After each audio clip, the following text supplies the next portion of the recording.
There we go. Looks good on my end, Jeff. Look at us. Look at us. Okay, we're off and running. So this is day 2. We're going to talk about business planning and legal structure, which is probably I would call it the most fun, but it kind of really gets things going, And I got to admit, I thought about flipping legal structure and business planning because I think some of the most fun is like picking your name and filling out the forms and kind of launching everything. But in theory, you should think it through before you launch. So that's where business planning come in. Now I'm going to shut the door a little bit because I did last time. I'm allowed to do the rule, but what we're going to go through the business planning part first. So we kind of went through it a little bit, and what I'm going to try to do is jump and show you guys the template, which you're going to get in a minute. Yeah. And then we can answer questions and talk through things and see how things go. So, and I love how Chris took this presentation, took the words and made it pretty, and I love that. That's how I looked in college. Not the suit, but just staring at things like what the. So we're on day 2, business planning and legal structure. And here's kind of the agenda today. We're going to talk about business plan components. Again, we're not going to solve the equations today, but we'll talk about the pieces, just the thinking. And really the whole thing about a business plan, it's just really for you to get a roadmap of where you want to go. Are you going to get in trouble? Are you going to have a bad business if you don't have a business plan? No, but it helps you. And if you ever need to go get financing, a bank is going to ask you for a business plan because they want to know that you've been thinking things through. They want to know that how do you see your company evolving? And especially they're going to want to see the financial part of it because they want to see what your projections look like. They want to see either have you been making money or can you make money and does it make sense? And the way I look at it is I always say, does it pass the smell test? Does it smell good? Is this something that I can get behind? Because bank is not an angel investor. A bank is a bank. And we had a banking seminar recently, and it was a banker, and they were joking, but it really is true that banks only lend money to people who don't need it in general. So if you go in with a solid business plan, you've got solid credit, maybe some money saved, and you also have great financial projections that look like you know what you're doing, and it looks like you're going to be able to get things done, and you're bringing some collateral to the table, then you'll be able to get a loan. But it's never easy, but a business plan is important if you want to actually get money from a bank. They don't, unless you're coming in for like $400 and they can just give you a Mickey Mouse Visa credit card. They're going to want a business plan. So this is a quote from Estee Lauder. And really, and some of you guys weren't here when I started the class, but she says here, I never dreamed about success. I worked for it because being an entrepreneur is a never ending process. It never stops. There's a few people in here. I was actually looking at my phone because I was answering work emails for my real job before we started this, because customers don't ever stop. Customers always have questions, and like children, a lot of times they don't listen. There was an old Saturday Night Live skit, Hans and Franz, and it said, "Hear me now and listen to me later." Yeah, and I was always like, "Hear me now and listen to me later." Happens all the time now. Your children do it, and your clients will do it. You'll tell them things. They'll hand you money to have you tell them things, and then they won't listen. And then later on, they'll ask a question. It was a question this morning. It was a question from a client to my business partner, basically saying, hey, shouldn't we have caught this earlier? And my business partner replied, "We did." Basically, it was in the report you didn't read. Idiot. So, but you can't say that because then you lose your job and then you can't eat. So that's always the goal. I mean, you got to have a lot of goals. You talked about the whys. You talked about why you're doing this. And yes, making money is the result. But if the result is not making money, then there's really no reason to have a business. So it never stops. It's constant work of some type or another. Now we're going to watch a brief video here about, and I'm also going to try not to blare it. I think somebody actually helped me. Hopefully the computer's still set up that way. It's about basically a vision statement and a mission statement. You're like, well, I'm not starting Microsoft here, but and you don't have to have one. But again, it kind of it gives you kind of a larger picture of where I'm going. We had a great presentation, and hopefully we'll run it again in the spring. It was a business strategy session from this doctor from DePaul, and he was talking about the whole notion of why. And it isn't just, a lot of people, and myself included, when I was trying to figure out how do I tell my customers about me, I talked about my experience. I talked about my degree. I talked about all my years working in the utility business. That's why you should hire me. And he says, well, okay, basically you just listed a bunch of, you listed your resume. So why should I hire you? What are you bringing to the table here? So you have to think of a different way. Just because you have qualifications, there's a million people with qualifications. I can tell them, well, I smell better if you get up close. I'm more handsome, maybe I'm wittier, but that still is not going to be a reason to hire me necessarily. So I fell in the same trap. So this will help you. It kind of helps you have a little higher vision of your company and what you're trying to achieve. So we'll listen to this, hopefully, and not at 1,000 decibels.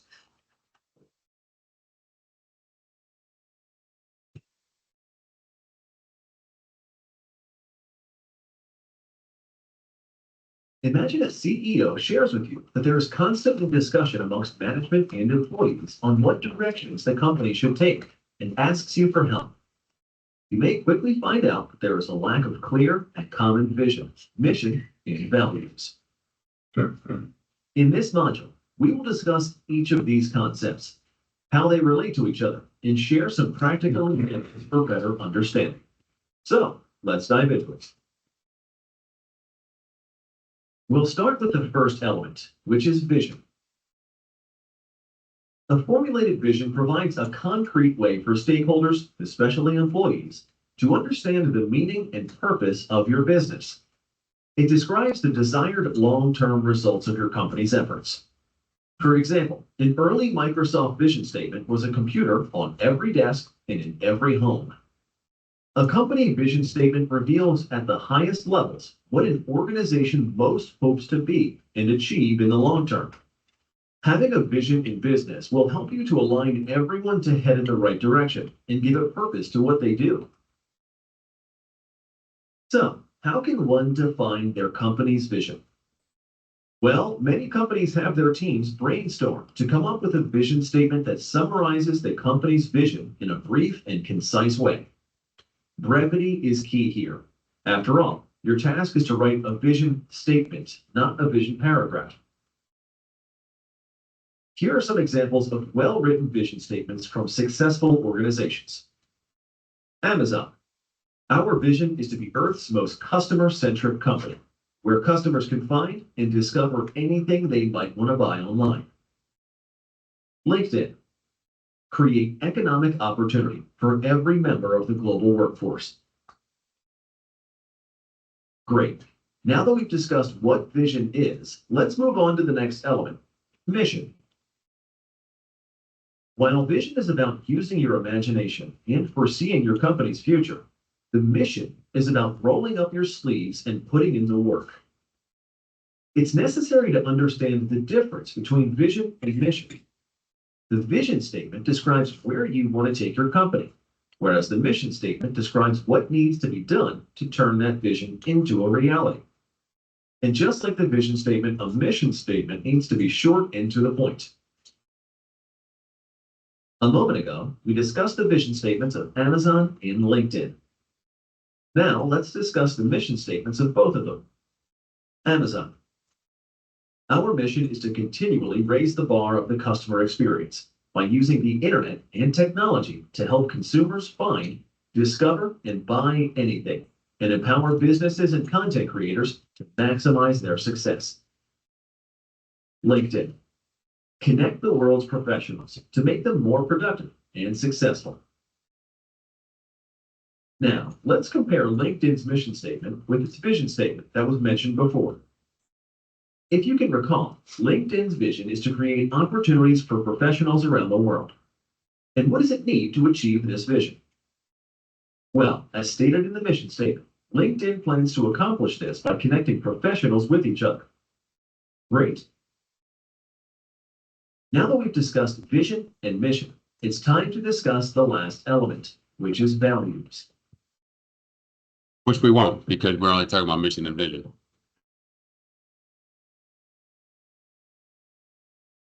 Okay, now let's get out of here. There we go. So what I really liked about that is you go from the vision statement, again, it's that kind of more, it's a higher level thing.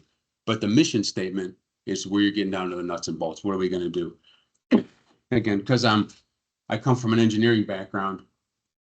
I like processes. I like to know where we're going step by step by step by step, step by step. And so that kind of speaks to me, because if I know what I'm going to do in A, B, C, D, E, and F, then it makes my life easier. I like breaking things down into steps because it's just easier for me to follow. That's the way I was trained.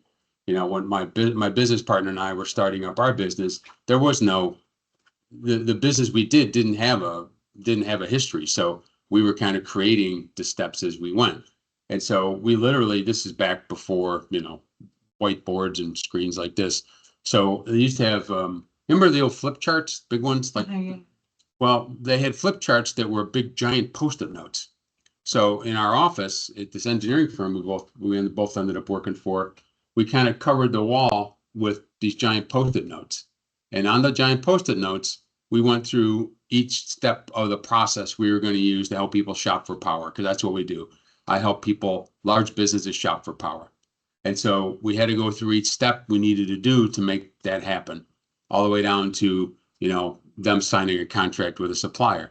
And back then there was even more steps, but only by having that mission of how we were going to do it. Now, granted, that was now getting the tactics a bit, but we had to know how we wanted to get, you know, if our vision statement was to get, you know, the ComEd's largest customers the absolute lowest price in the market for power.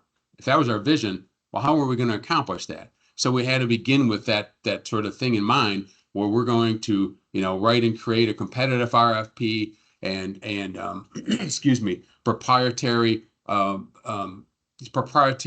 economic models that will result in the best price for these clients. Well, then now you're going to break that part down into the tactics. How are we going to get to that exact thing? How are we going to build a model? What are all the steps to get to this thing? Just like steps to starting a company. Well, if you have to go over here and search for your name, well, in ours, first you got to find out if this customer is even eligible. Because back then there's a lot of gates you had to go through. So by thinking in these terms and taking this big problem and then breaking it down into smaller parts, you have a chance of solving the problem.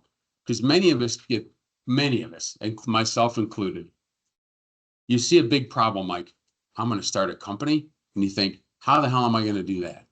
I can't do it. So you give up. It's easier, you know, it's easier to turn, you know, just to turn on the Price is Right instead of deciding you're going to do this today. But if you do decide to do it, well, now you can break it down into steps. And honestly, that's what, we're going to do that here today. But when people would come in to see us in our one-on-one meetings in the EBC, we break it down into steps for them. Because then it's easier. Oh, I'll look up my name. Okay, mission accomplished.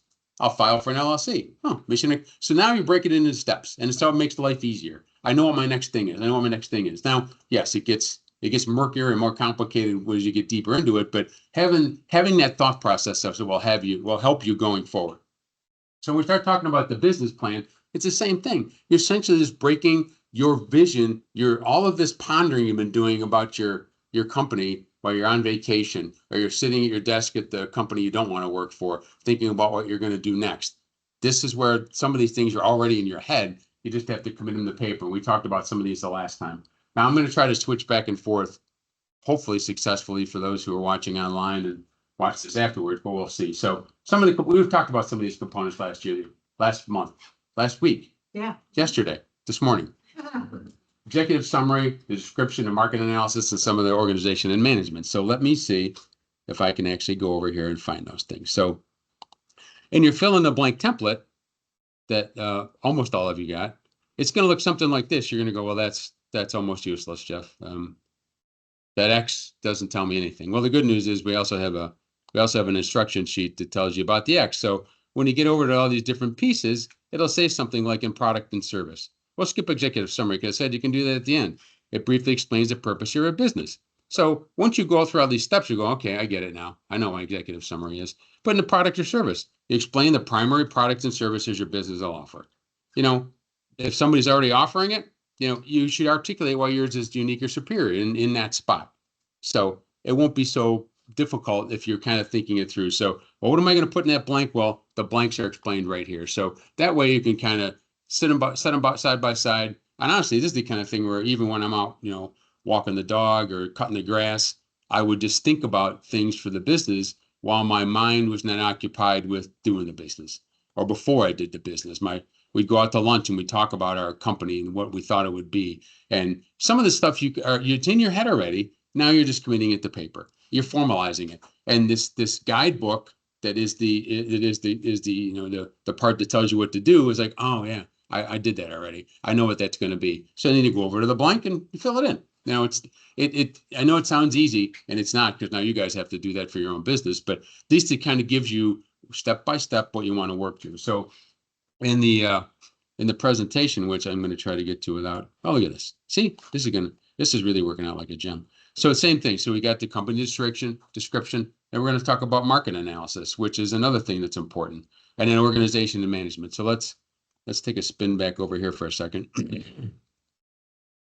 So you start talking about company ownership. Who's going to involve in this thing? We've got a couple right here. That's pretty clear. And all of your other businesses, who's involved in this thing? Who's pulling all the levers? In my business, it's myself and my business partner. We're doing it. Basically, it's 50-50. So now, do we make all the decisions? Yes, we do. Does one person come up with hey, I think we should do this, and then we check with the other person? That's exactly how we do it. Go ahead. So in company ownership, like let's say in our case, do we have to specify the percentage? No. Again, remember, this is now someone may ask you, what the percentage is, but and if you're a woman-owned business, you have to be the majority owner, and you have to be the final decision maker. One of the things that happened in our firm is my business partner is Hispanic, and we had considered getting minority certification in order to run our business. Well, one of the requirements when you get minority, women-owned, any kind of certification like that, you have to swear that the majority owner is making the final decision, period. Oh, that's easy. Right. Yeah, that's an amazing thing. Yeah. Let the record show that the missus just told the mister how it was going to go, which I've been married for 39 years. I know exactly how it goes. Every now and then they'll let us think we made a decision, but really it was just us nodding. Like those dogs, like those the cats they have in the restaurants, So in this case, my business partner and I we actually started down this path with our lawyer, and then we got to that question, and he said to me, he goes, you know what, I am not comfortable with this because I don't make the final decision. We make the final decision together. So we ended up not going for minority certification, because in all honesty, also, when you go down that path, now you're working more with institutions and government entities, and that wasn't our target market when we started our company. It'd be nice to have, but it's kind of like the dog chasing the car. What if we caught it? Now what are we going to do? There's only two of us, so we decided to forego that. But these are all part of the decisions you got to go through. So that's something we talk about company ownership. Now you're talking about the future and projections. So now you're thinking about a little bigger picture. What are our long-term plans? Because for many people, the plan is, well, I want to open my cupcake shop. That's my plan. I want to open a cupcake shop. Great. I can tell you a story of where I live. Where I used to live in Joliet. Somebody I'm not kidding. I think this person won the lottery, and their dream was to always have a carnival food shop, like fried dough and cotton candy and corn dogs, and somebody, God love them, actually opened a carnival food store. Now, I like carnival food as much as the next guy, but okay, anybody here want to eat carnival food 7 days a week? Nope. 52? No. As it turns out, neither did the market. And the carnival food shop was open for about 6 months, and then it was gone. But that's where you got to start thinking about these longer term plans. Okay. All right. Think about 25 or 30 years ago, we had a local guy here, actually in Joliet, opened a video store. That was a great idea, right? Video stores were hot, and it was actually right before Blockbuster, and he opened this local video store, and he was wildly successful. He had a great business model. His business model was, I'm going to get 1 billion copies of the latest, hottest movies. Because what was always one of the problems back then, you guys are all too young, but one of the problems was getting that, okay, a new movie comes out, you can't get a copy of it. You go to Blockbuster, they got 4. You go to the other video store, they got 6. This guy had 100 of them. So you wanted a hot video, you can go and get them in his store. And then, a few months later, he sold them off for $2 a piece or whatever. because he already made all his money off of the rentals. Now he's just selling off. So he had a great business model. It lasted a long time, but long term, did anybody think that cable TV is going to come along and have on-demand movies and then, God forbid, streaming? No, you don't think about that. When I had 3 business competitors when I started 21 years ago, did I think I'd have 600 at some point? No, I did not think that. So you got to evolve. But so can you figure all that out? No, but you got to think ahead. You got to think, okay, I'm going to open my cupcake shop, but okay, then what? Okay, just opening isn't the company future and projections. That's just you're open. And now, and then in 6 months you can close because the corn dogs aren't going over so hot. So that's where you're thinking about this little. Then financing. Now, yes, most of the details are going to be the financial section, but again, just a little give the banker a little taste. What am I looking for? Do I need $1 million and I don't have any credit and I don't have any money saved? Well, that'd be you might want to get that on the table right away. But what am I going to need financing? Maybe I get a little bootstrap operation. In my case, I was working on my house and my business partner was working as we didn't really need financing. Other than really, it was more working capital. We needed to get through the startup. And so we did that by taking out loans on our houses, which honestly is what most people in small business end up having to do. They need to get collateral from some other thing they already own or money that they've already saved. So, but that's so you're kind of working through this thing. Let me jump back over here for a second.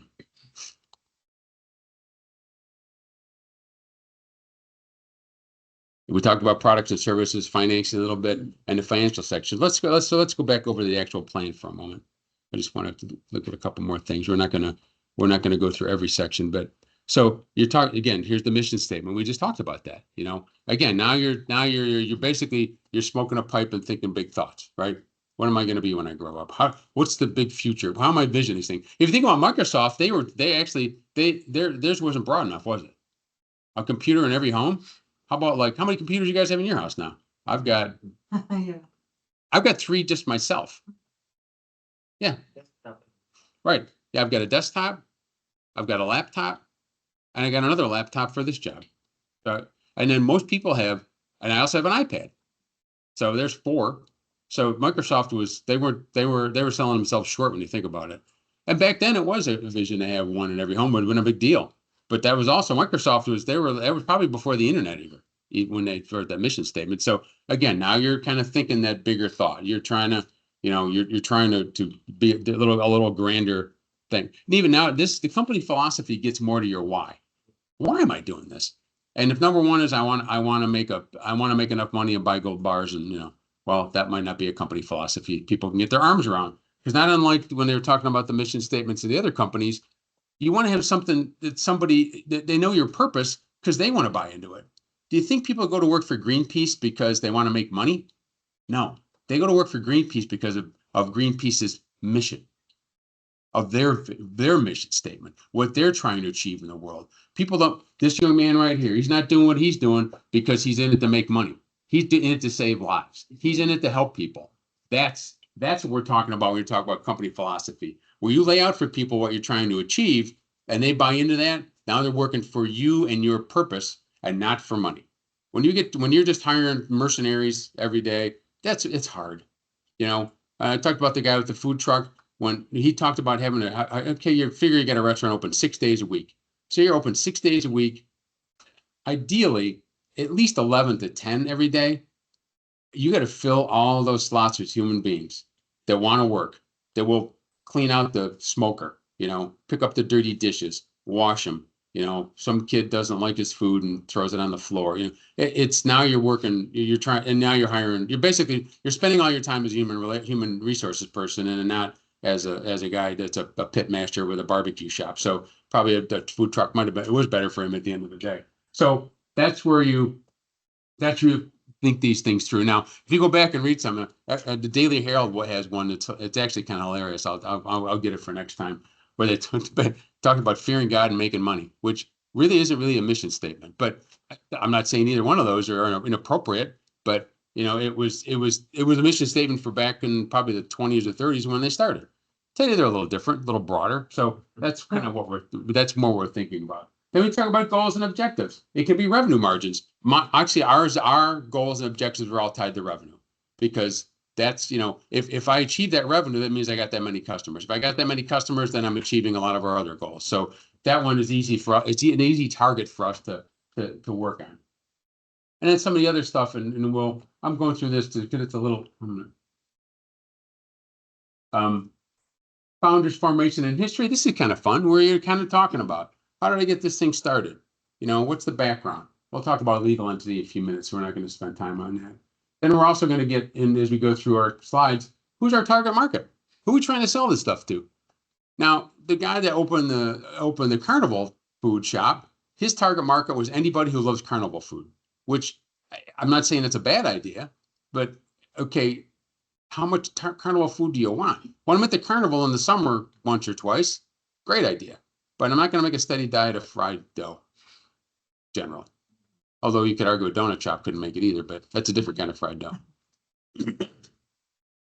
Then we'll go from who are your competitors? You got to know. You got to know. One of the first things my partner and I did when we started our company, we went down to my mudroom, which I had put carpet squares in, so it was very fancy. We put the big Post-it notes up on the wall again, and we did what's called the SWOT analysis, which we'll talk more about as you go through this thing.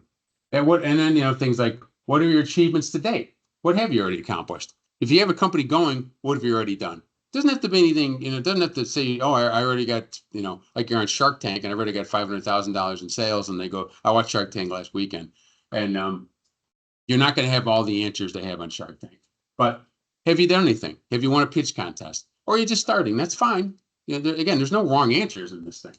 And then, we talk more about products and services. So you'll get into what's your core products and service. That's important too.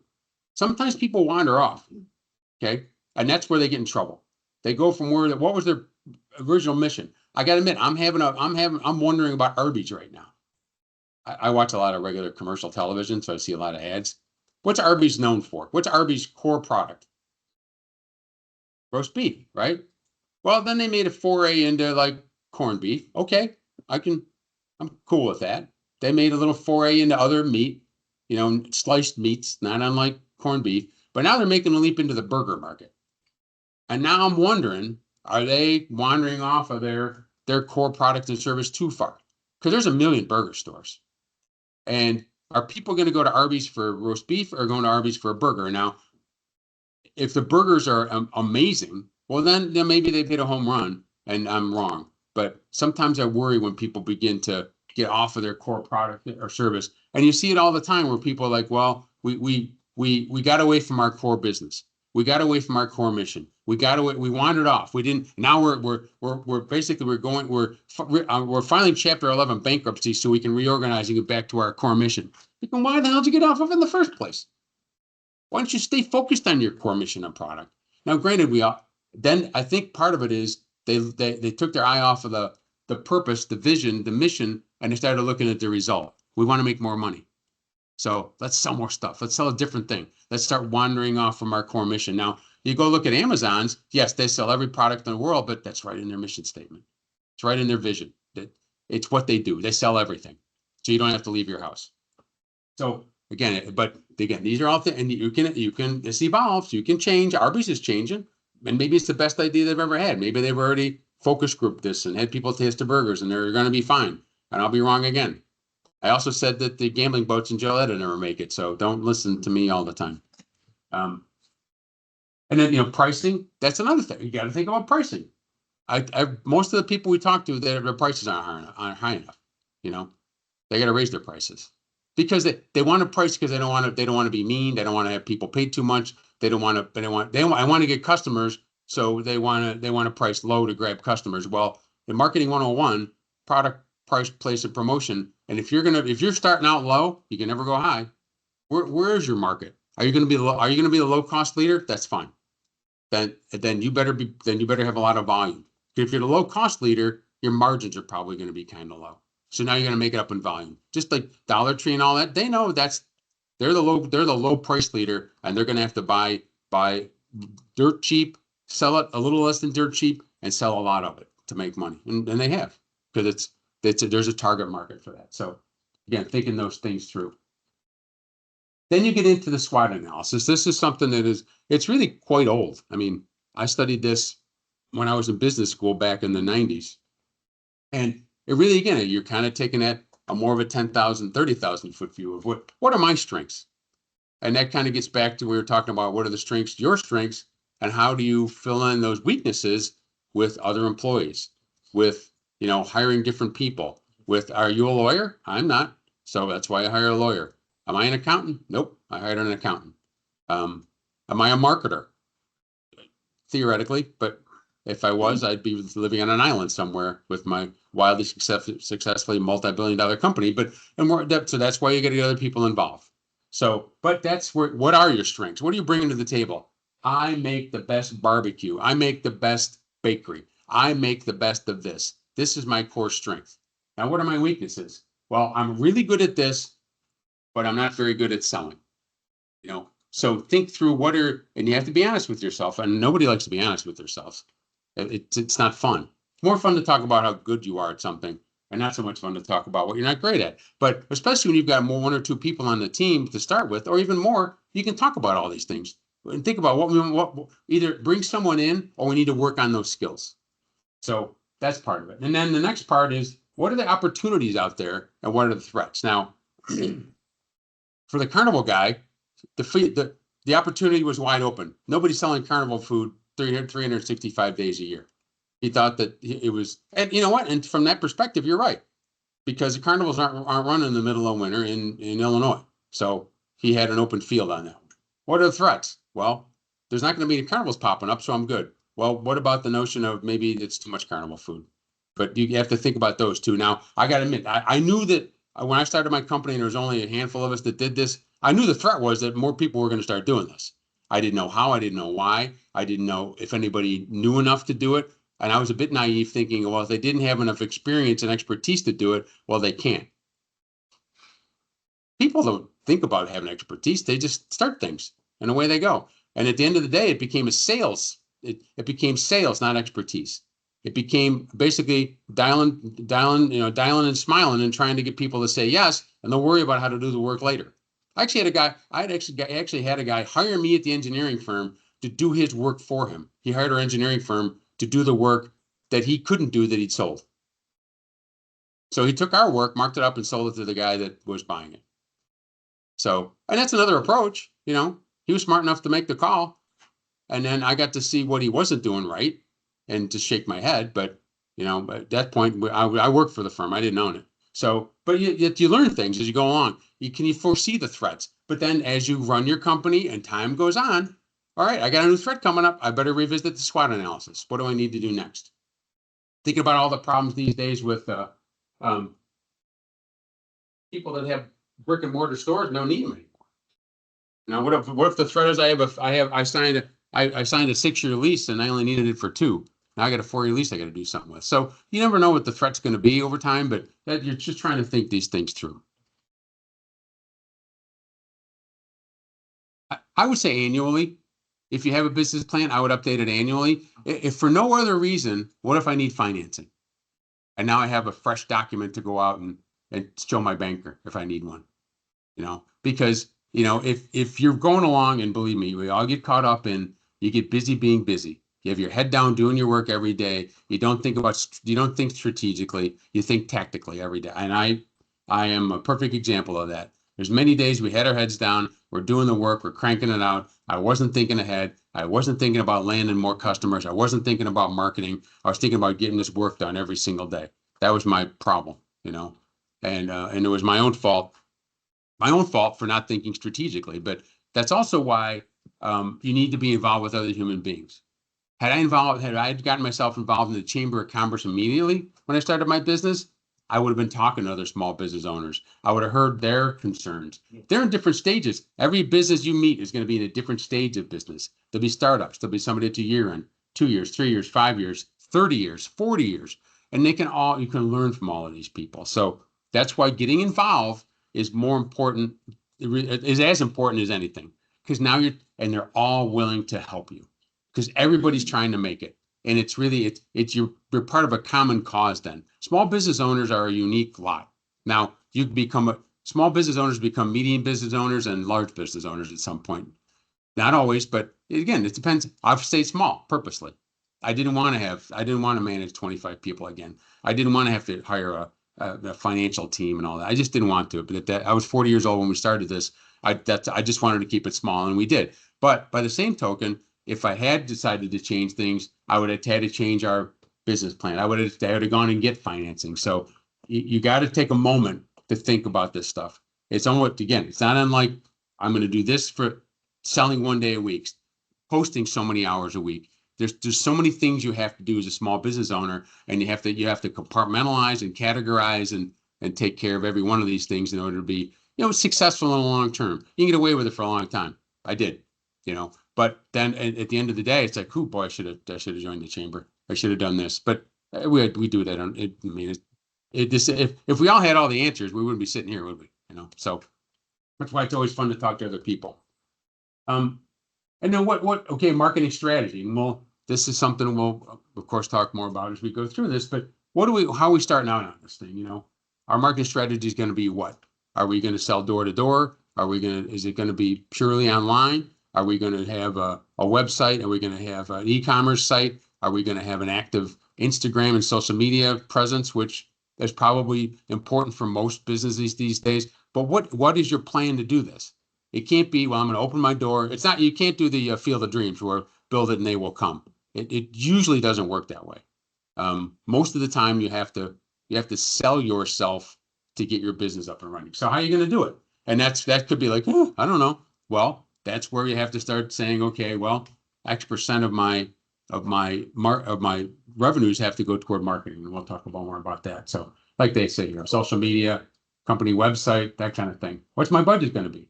We'll talk a little bit more about that. So, and there's a template that you can actually click to that'll take you to it goes there. So then operational plans. How much room do I need? Do I need any room? And when I started, we didn't need any room. We were working from home. We started working from home in 2001, which was a little ahead of our time, but that's what we did. Of course, the bad news was that there also wasn't online presentations like this. So I spent more time printing binders of our company presentations because they were like 70, 80 pages. And if I had multiple people in the meeting, I had to print multiple binders. So basically I spent most of my time printing when I was a younger engineer, trying to get ready for the presentation. And then you get there and one page is wrong. And then what? Well, then I got to go home, print more pages, send them back to them. It was awful. But what do you need to start your business? What do you need? Now, what do you want? What do you need? Parking spot, all that kind of stuff. If it's a brick and mortar. Then legal and accounting, we'll talk about that. How many people do you need? Do you need one? You need 100. And if it's just you don't need anybody. 2? No, I'm good. But that's something to think about. And then we'll talk the kind of things. Inventory, it's going to vary by business. What are my equipment and technology needs? People kind of forget about that. Well, every business is going to need internet service, isn't it? Every one. What other stuff do I need? Well, I need a point of sale system, maybe. Do I need something for, like a lot of companies have specific software that goes along with their business. A customer relationship management software, like HubSpot is a good one. That's free. You can buy HubSpot as well, but helps you manage your customer relationships. We use it for all you guys. We started using HubSpot, which getting an independent software and stuck into an institution is no small feat, believe me. I think Fatina's still got, I think she's got marks on her from the stuff she went through just to get to use free software here. But it helps you because you can put all your customers in there. There's a way to track meetings. There's a way to set up reminders so that you remember to email them. It's customer relationship management, but also in customer relationship management software, there's also a marketing aspect of it. It's kind of like having a to-do list in your, that's watching you. So that can be helpful too. And then, logistics and distribution. There's so many pieces of this. What suppliers am I going to use? What are my credit policies going to be? All things you need to think about. And then kind of back to your organizational structure. Who started this thing? What's our executive team going to look like? Now, you don't have to have an executive team. There's 2 of you. Okay. There's 2 of us. So it isn't like you got to start building, IBM here, which doesn't, I don't think even exists anymore. General Electric, which kind of exists. So you don't have to go through all of that. Something, it could be, it's me and my kid, me and my wife, just me and my business partner. There's our executive team. But then you might want to tell them, well, what do they got? What do they got come bringing to the table? That's where you might want to list your, bring some, why we're doing this, why we're qualified to do this. Because again, you got to remember who the audience is. Always think this is for me as my planning tool, but also if I show this, I send this to an investor, they're going to want to know what the hell I'm doing. Pardon my French. Any owners and shareholders. Now we'll talk about a little bit where shareholders even come in. My company, because I started a long time ago, happens to be a subchapter S corporation, which we'll talk about today. It's a corporation, and there's two shareholders, me and my partner. We each own 50% of the shares. There are 100 shares, and they're worth $100. So it's a real whopper. And the shares have gone up no percent in 21 years because we are the only ones that own them. So per minute there, he owned 51 shares, but we got that turned around. You have a board of directors. I mean, the board, and honestly, if you have like we have to have a board of directors in our company. So in one company, he's the president and the treasurer, and I'm the vice president and the secretary, and the other company, it's the other way around. But technically, it's a board of directors. And technically, we have a meeting every year, but we don't. But the paperwork says we do. Okay. Pardon me? So that's how you can get the license. Right. And then when you have to file all this paperwork with the state, which we'll go into too. There's always paperwork. Always paperwork. What about the management team? You know, who's going to oversee all these people? What are their names? Again, you're thinking about, now you're building a company. What people am I putting in this thing? Do I have any advisors or consultants that'll help me into this thing? That's fine. Who doesn't? You can list us. I mean, but are there other people in your life, mentors, that are going to help you with this? And those are always good to have too. But again, you have to have all of these things. No, but if there's some professional expertise that somebody else is bringing to the table, that's not a bad thing. Many companies have outside people who they look to another perspective. They think about, they have the boards at companies. It's always people from outside the company that are on the boards, bringing a different perspective. Also, in big boards, they're all hanging out together, getting paid a lot of money and going to big walnut-lined rooms and leather chairs, but they also bring different perspectives to the thing. And you might notice for a long time, when there was a Starbucks, there was a Potbelly's right nearby, but they were intertwined at the board level. And so I think they help each other find good locations. And so then they kind of travel in a pack. Actually, in Joliet, there's a Starbucks on one side of the street and a Potbelly's on the other. It's sometimes like, why are those always together? Well, you think about it, if it used to be always one gas station on one corner and one gas station on the other. Sometimes it's the copycat thing, not unlike McDonald's and Burger King being next to each other, or Wendy's, are all usually packed together. So sometimes it's just copying, sometimes it's actual that forethought. Now, we'll talk more about financial planning in the final lesson. We're going to have a banker come in and talk to us. But that's where you get more into the weeds, of balance sheets, financial projections, because I want to know what's going to happen with this thing. How are you going to make money? I know that's a result, but bankers only want to know one thing. If I loan you money, am I getting it back plus what I'm charging you in interest? And how are you going to do that? What's your plan? And does it make sense? You tell them I'm going to rent a space. I'm going to rent a space. Rent's going to be $1,200 a year. What? What are you renting? A chicken coop? No. Well, that's not right. It's all going to make sense. So now you're going to get in more research. So it isn't necessarily easy, but it's what you have to do. Cash flow budgeting. Again, we'll go through some of this stuff. Break-even analysis. We'll talk about that in the financial side. What kind of financing you need? Now they're getting back to that again. Because if you're bringing this to a banker, why? And there's some templates, and then there's some appendices if needed.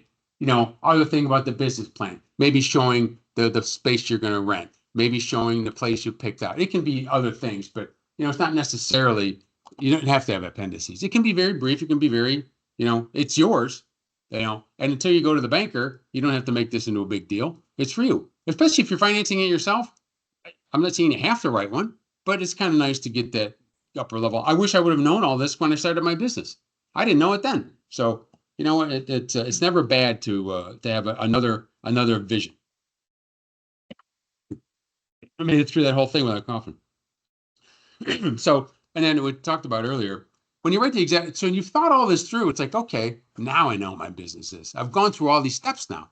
Now I can go back and talk about the executive summary of what we're really trying to do here. What's the real thing that we're trying to do with this business? Talked about the company's history, how it started, how it's grown, how it's changed. Sometimes companies start as one thing and then go to another. You guys may have read in the media from time to time, you have these startups. They start up, they're going to be this, but then they realize that's not going to work. So they pivot and go do something else. And that can be the change that they talk about in their business plans. When they try to talk about the management team, if they could bring in somebody with better experience. Now, in our case, when we started ours, had I been written a business plan from Jump Street, I could tell them, well, you know what? I was involved in the law that started electric deregulation in Illinois.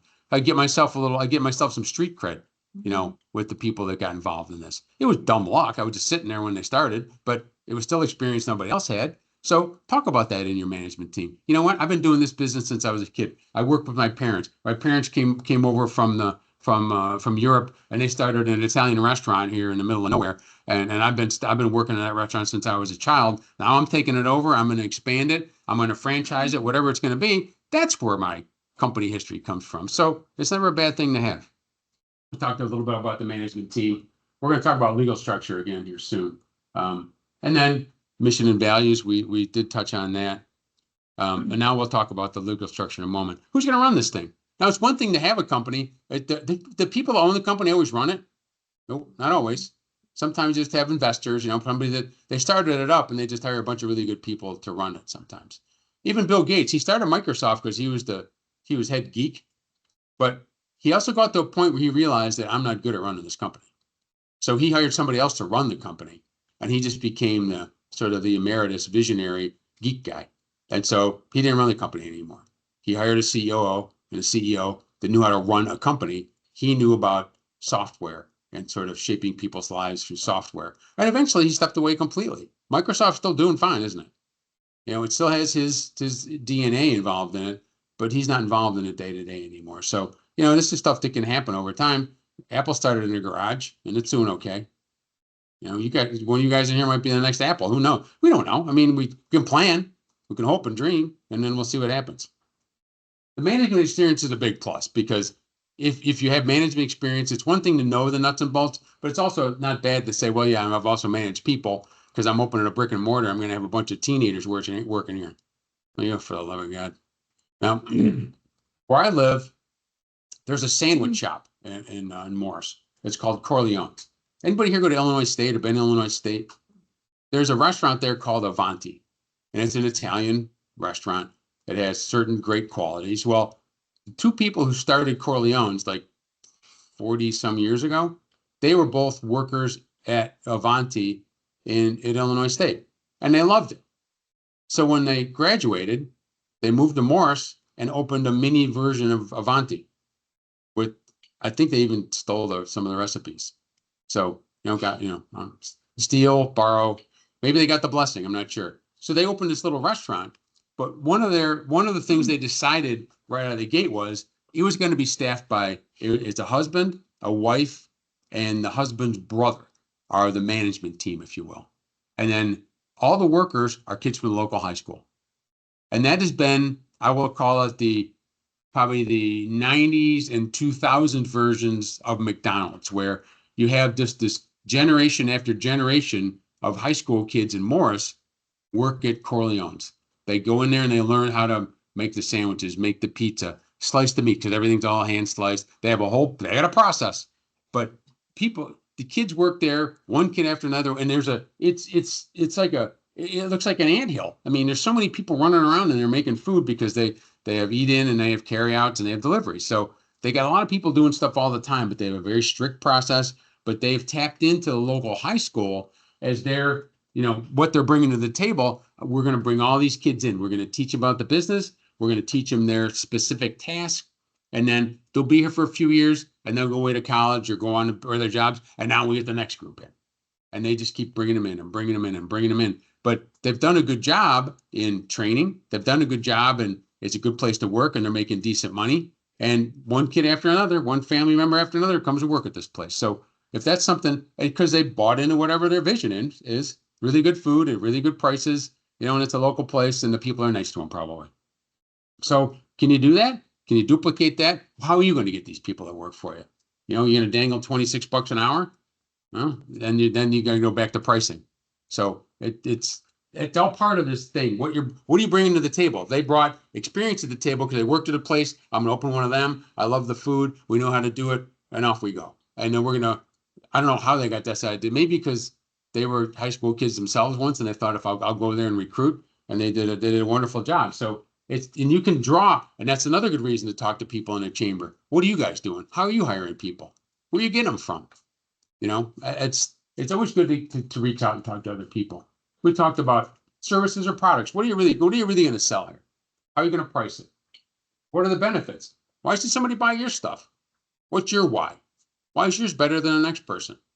I was wandering around and they have it's a farmer's market basically in Morris this weekend, the Three French Hens market, and I was amazed at the variety of products because you go to these farmers markets there was a lot of different things, but even the way that people have set up their little booths and how they've merchandised the booths. You know, my wife ended up buying a pair of earrings. They're made out of clay, but they don't weigh anything. They're like, you lift them up, they're almost weightless, which she loved. But the booth for a tiny little, probably 8 by 8 maybe thing, she had it really set up beautifully. And she bought her product because it was lightweight, and she had some surgery in her ear, and she can only wear certain earrings, and they had the earrings that would fit her ear.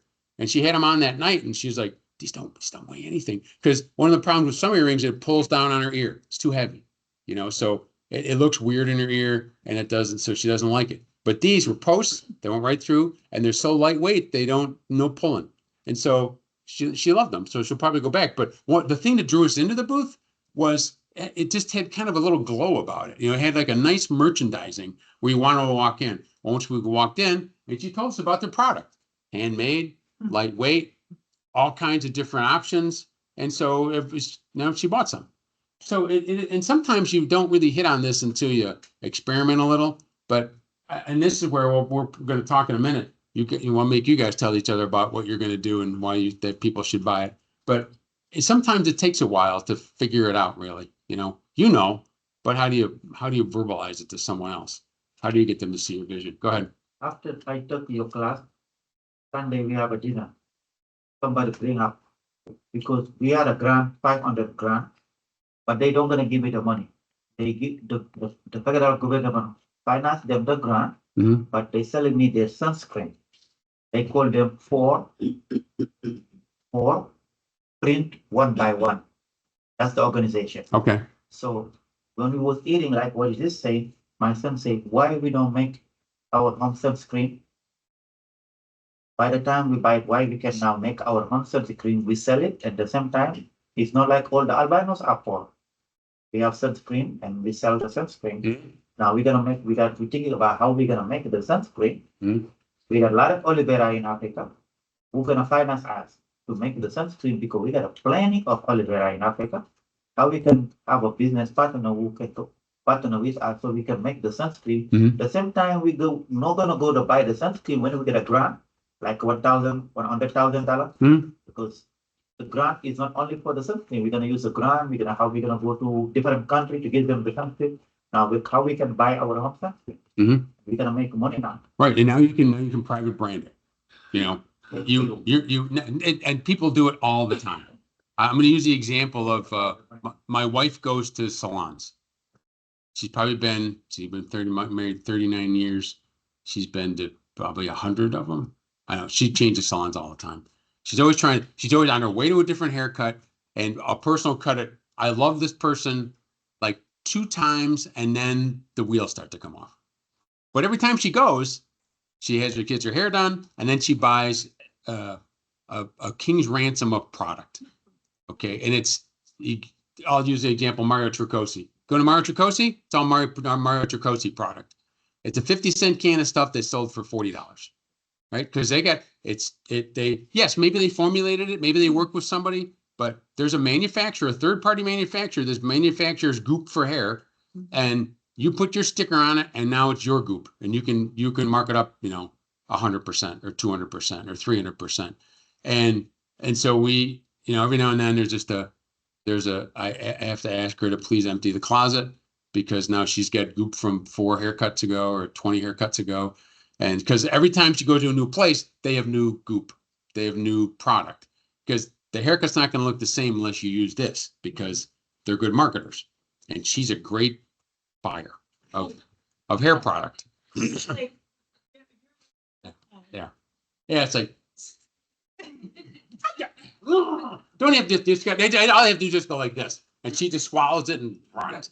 But I mean, it's like, well, didn't you just, oh no, this is different. You know? I'm like, okay. But okay, that's, and to your point, you can find someone to make this product for you. Now you can brand it. Now you can start talking about the benefits of it. It isn't just sunscreen, it's saving lives. It isn't just sunscreen, it's changing lives. It isn't just sunscreen, it's making differences on the planet. So now you can now it's not just sunscreen, it's almost a donation as well as sunscreen. Because you're helping people physically, but also helping them from a much higher place. And you make money. So now you can keep this thing going. That's the result, but you're serving your purpose up here, because that's critical. But sometimes you just need to sit around and go and think, and tap your fingers, and then pretty soon, like, I get it now. Then off you go. Then you go back and change your business. You can go back and change your business plan if you come up with something different. None of this is easy. So now one thing is there demand or interest in your product and service? Yes. Everybody wants to eat carnival food. No, they don't. But that person thought they did. They apparently really liked carnival food. And it was a nice store. I mean, as carnival food goes, but how about 50% of small businesses fail, something like that. Mm-hmm. And a lot of times they're undercapitalized, so they don't have time to get started. They can't stay in business long enough to start. They get opened and they can't survive long enough to build any kind of momentum. That's one of the biggest problems. So, but is there a demand or interest in your product or service? Because there's really, for a small business person, unless you can create a demand. If there's not a demand you see, if there's not a product or service that you see a void in a market that you can fill, or you have a better one, that's where you need to think about what the demand is going to be. And one of the simple things is, can I sell enough of this thing to have the right result? Can I sell? And I back to the gentleman we talked about the other day that Fatina was working with. Young man has a great why, but he did not have enough clients at the moment to be able to afford to start a private gym because it was so expensive for the lease and all of the equipment. At the moment, he didn't have enough. He did the math. There was not enough demand currently that he was aware of to be able to open the gym. So he's stepping back, saving his money, building his clientele, and doing it later. But that's all part of the planning process. Instead of the ready, fire, aim, it's, ready, aim, and then fire. Sometimes re-aim. So there's nothing wrong with that. Actually, I've got in our night class in Morris, when I left here, there's a person in the class. He started a business 20 years ago and failed. And now he's going to try to start a business again. Because now he learned that, you always learn lessons. Whether it's your first love in high school and you break up and you learn that lesson. You learn the lesson of being hurt. And then you feel, I'm never going to do that again. And then like 6 months later, you go right back in, But you learn lessons as you go through life. So now he's going to try to give it another shot. But he decided, you know what? I'm going to go learn how to maybe start a business the right way, and you got a better chance. This is a path. Sadly, it's not a magic wand. Now, we should start selling those. Magic wand for business. That'd be probably sell a few, and then we get to run for the hills. Then, what's the size of the market? Okay, I think there's a demand for it. Everybody likes carnival food. What's the size of the market? That was, I think, the problem. Everybody likes carnival food, but was it a big enough market to be sustainable for the carnival food guy? How many people are interested in what you sell? I don't know. You darn better find out, I think a perfect example is, I'm going to become a barber. Everybody needs a barber. Well, you and my son don't. But only because he's chosen to he just gave up and he just got one of those things that goes like this. Yeah. But mostly people need barbers. Everybody needs sadly a funeral director. Tax people are going to be okay. So if there's a demand for the market for it already, now maybe you can just kind of slide your way in there. So I'm going to get my barber's license and open a barber shop. Great. Now you got to get people to come into your barbershop, but there isn't demand for it. I'm going to open a salon. I go to beauty school, or now nail salons. Okay. Cosmetology, estheticians. There's a demand for it, but now you need to make your own market slot, right? You need to slide into that thing. And so and what's the size of your market? Now, one of my friend he always wanted to be an optometrist forever.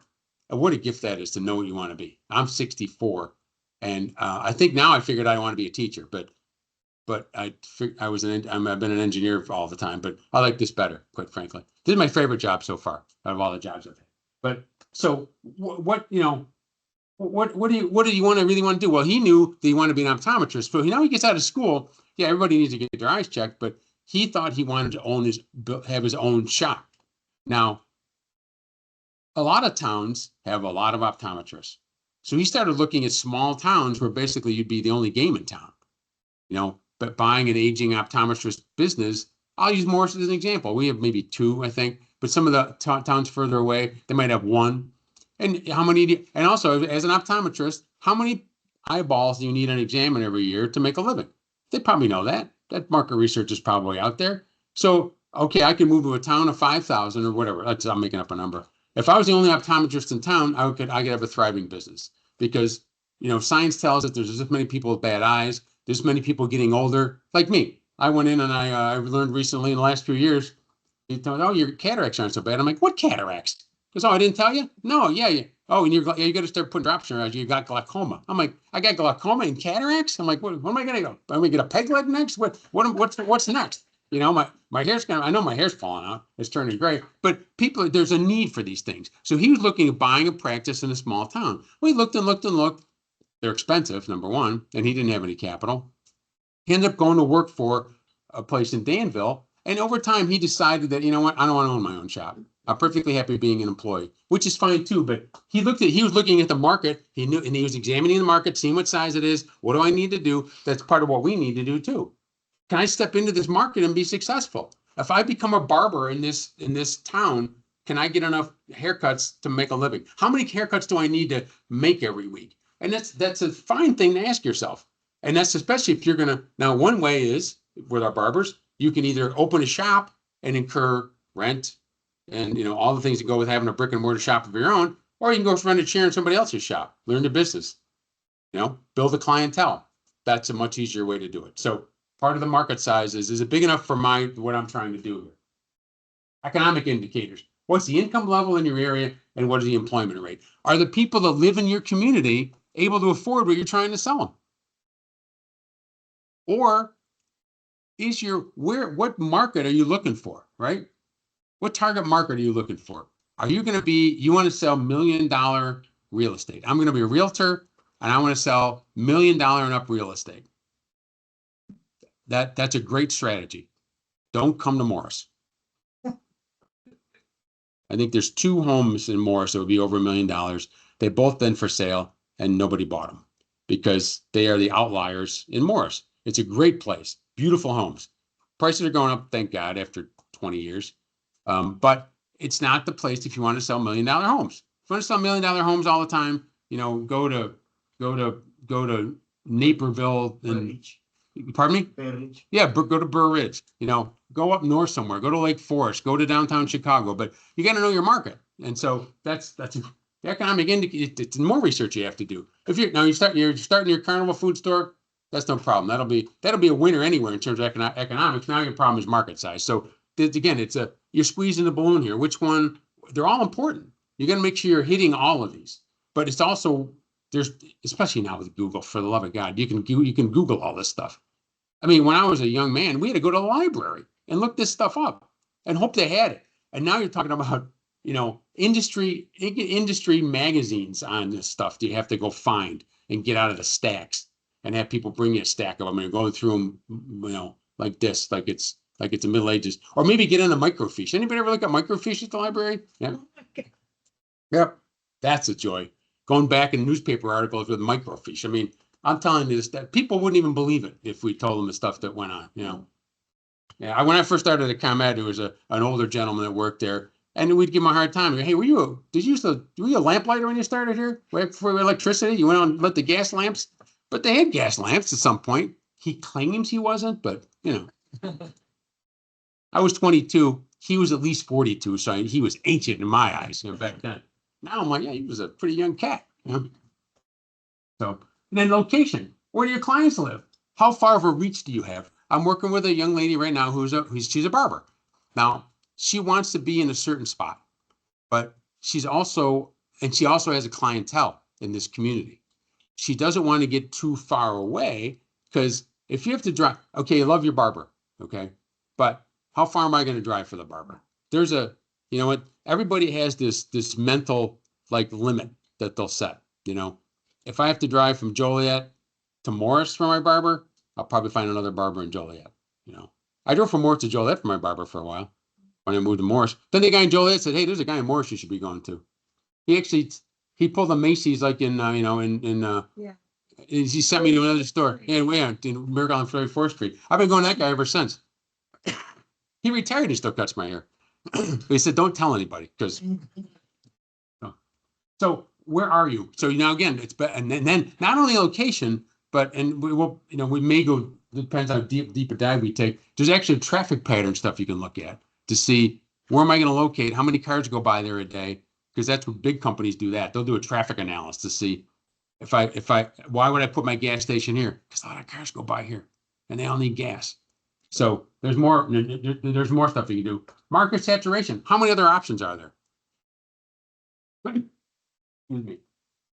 I know Burger King, McDonald's, and Wendy's and Culver's don't care what the market saturation is. They put them all next to each other. They figure I'm going to get my piece. They know that their market share is about this much. And as long as they can get about this much, they're fine. They've been doing this forever, right? Now, in your case, though, if you have 1 million of you in the same geographic area, are there enough human beings to support you? And you're the new you. You know, you're the new place. You're the new guy in town. You know, I'll give you another example. In Morris, we have some weird, well, they're I guess they're local ordinances. In Morris, Jewel and Walmart do not sell alcohol because they're trying to protect the local merchants. So big box stores cannot sell alcohol, only local merchants. And so there was like 3 in the whole town. Well, a 4th one opened out closer to me. And I'm sure they were thinking, okay, if everybody just goes to these 3 guys, you know, how are we going to make it? Well, the fact of the matter was they were closer to a growing population. So now, yes, do I still go into the downtown guy because I knew him originally? Yes. But when I need something now, I go to the closer guy.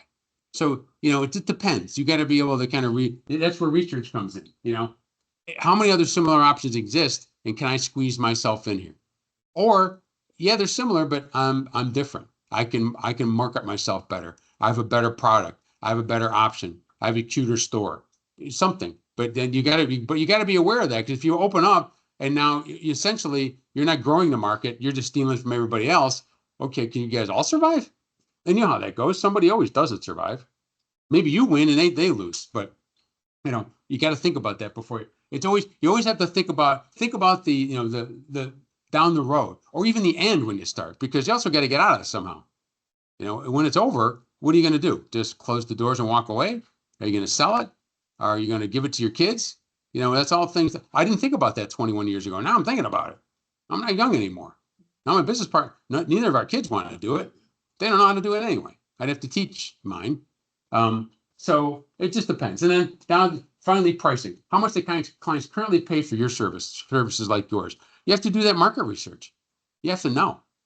It's not easy either. I got to admit, in our business, we kind of tiptoe around it because it's a very insular little world that we work in, and so we kind of just pick and probe the suppliers to see what other people like us are charging, you know, and some of them after all these years they're a little more forthcoming, you know, than maybe they should be, but they know us and they like us, and you know we've had a good relationship, so they'll kind of drop a dime on us once in a while, and then first thing we realize is that we ain't charging enough money, but by then.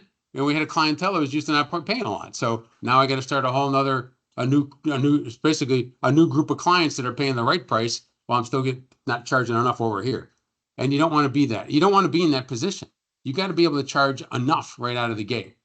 And again, if you're going to be the guy that comes in and starts undercutting everybody right away, that's where you're going to live forever. You know, that's where you're going to be stuck there. It's hard to raise prices. You know, I think I talked about this. If I didn't, I'll tell you. I had a young lady who started a body art studio, a tattoo parlor, I guess, in common vernacular. And she did a great thing. While she was waiting for her license to come through, she had the shop all ready to go. She went through our process. She found a shop with the help of Fatina, who's a commercial real estate broker. Beautiful shop, got it all set, ready to go, sitting empty, waiting for her license from the state, because you have to have a license as a tattoo artist because you're piercing the skin. And it was coming up on the holidays, and she had a brilliant idea. So she was keeping people posted on social media, because that's a great way to do it. She had already been displaying her artwork on social media and all the people she'd done. So she started selling gift certificates for her new shop at a discount. She didn't discount the price of her services, but she did discount the gift certificate. So before she opened, you could buy a gift certificate for 20% off. So you could buy a $100 gift certificate for $80 to come in and get your tattoo done. Now, her tattoo is still the price, but she was discounting the gift certificate. So after the gift certificates are gone, it's still the price is the price. So before she even opened, she had thousands of dollars in her pocket before the doors opened. And because people had bought a gift certificate, they started making appointments to have the tattoos done they bought the gift certificate for. So when she opened, she had 2 months of business already scheduled. So she basically jumped the line on working capital because she had it already. And she jumped the line on getting business. She was already booked up for 2 months, which was a genius idea. And when those gift certificates were gone, her business was still the same. She still said they're used to the price because they came in and handed her a gift certificate. Oh yeah, I know a tattoo is going to be $200. Where's my $200 in gift certificates? I paid $160, but it says $200 on them. So next time you come in, no more gift certificates. So let's go. Next.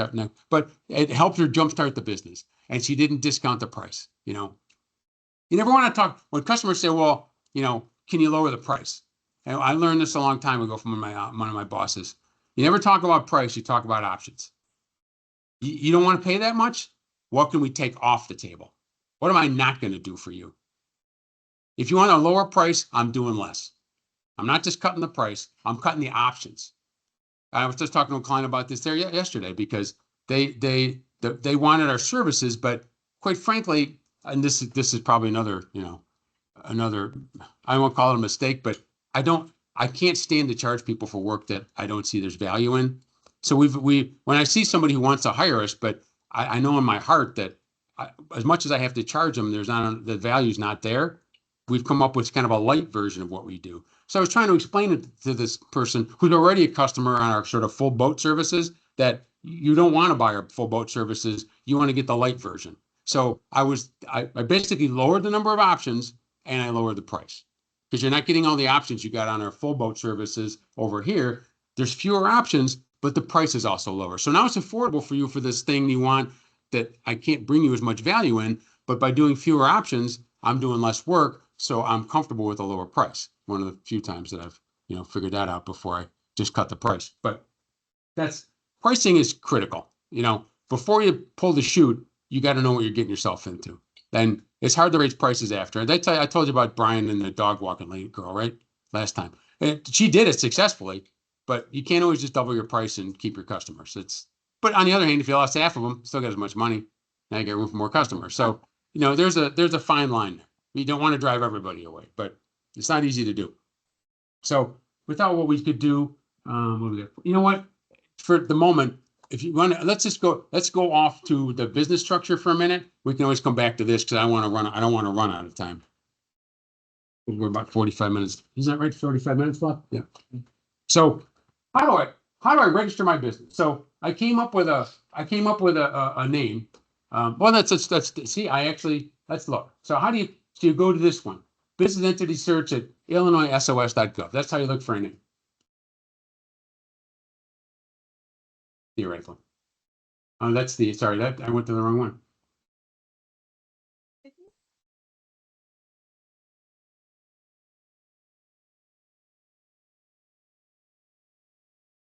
Should be a link to it. No, yes, no, nobody did. Well, the email came with the business plan. Okay. What was the? Yeah. Okay, the emails that. Did I link to the wrong thing here?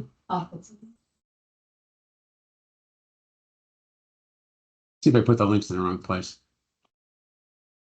Yeah, so there's, I actually, I'm sorry, I gotta change my links, but what we did here, let's see. There we go. So this one is just information on forming an LLC.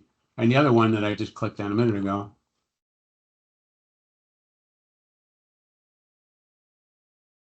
Can't get my own,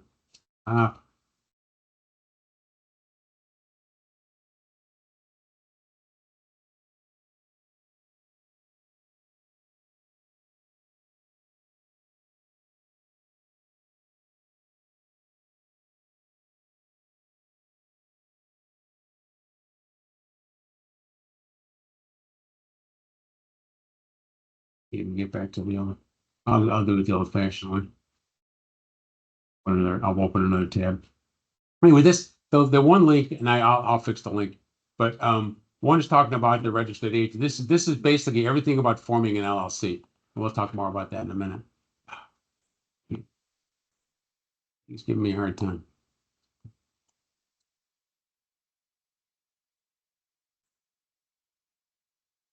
There we go.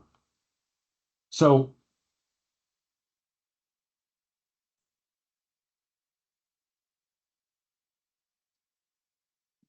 I'll go back and do it the hard way.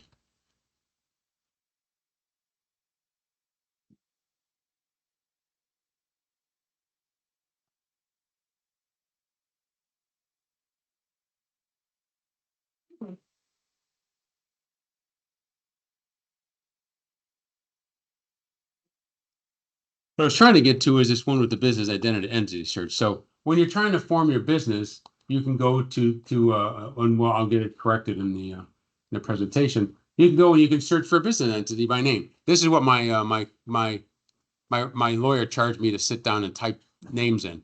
We did it with Patricia not long ago to make sure that hers was available. So you literally go in here, you can put a partial word, a keyword, a full business name. You type the name in here. Like here, we're looking for let's look for Surface Ride. No results found. So how about partial word?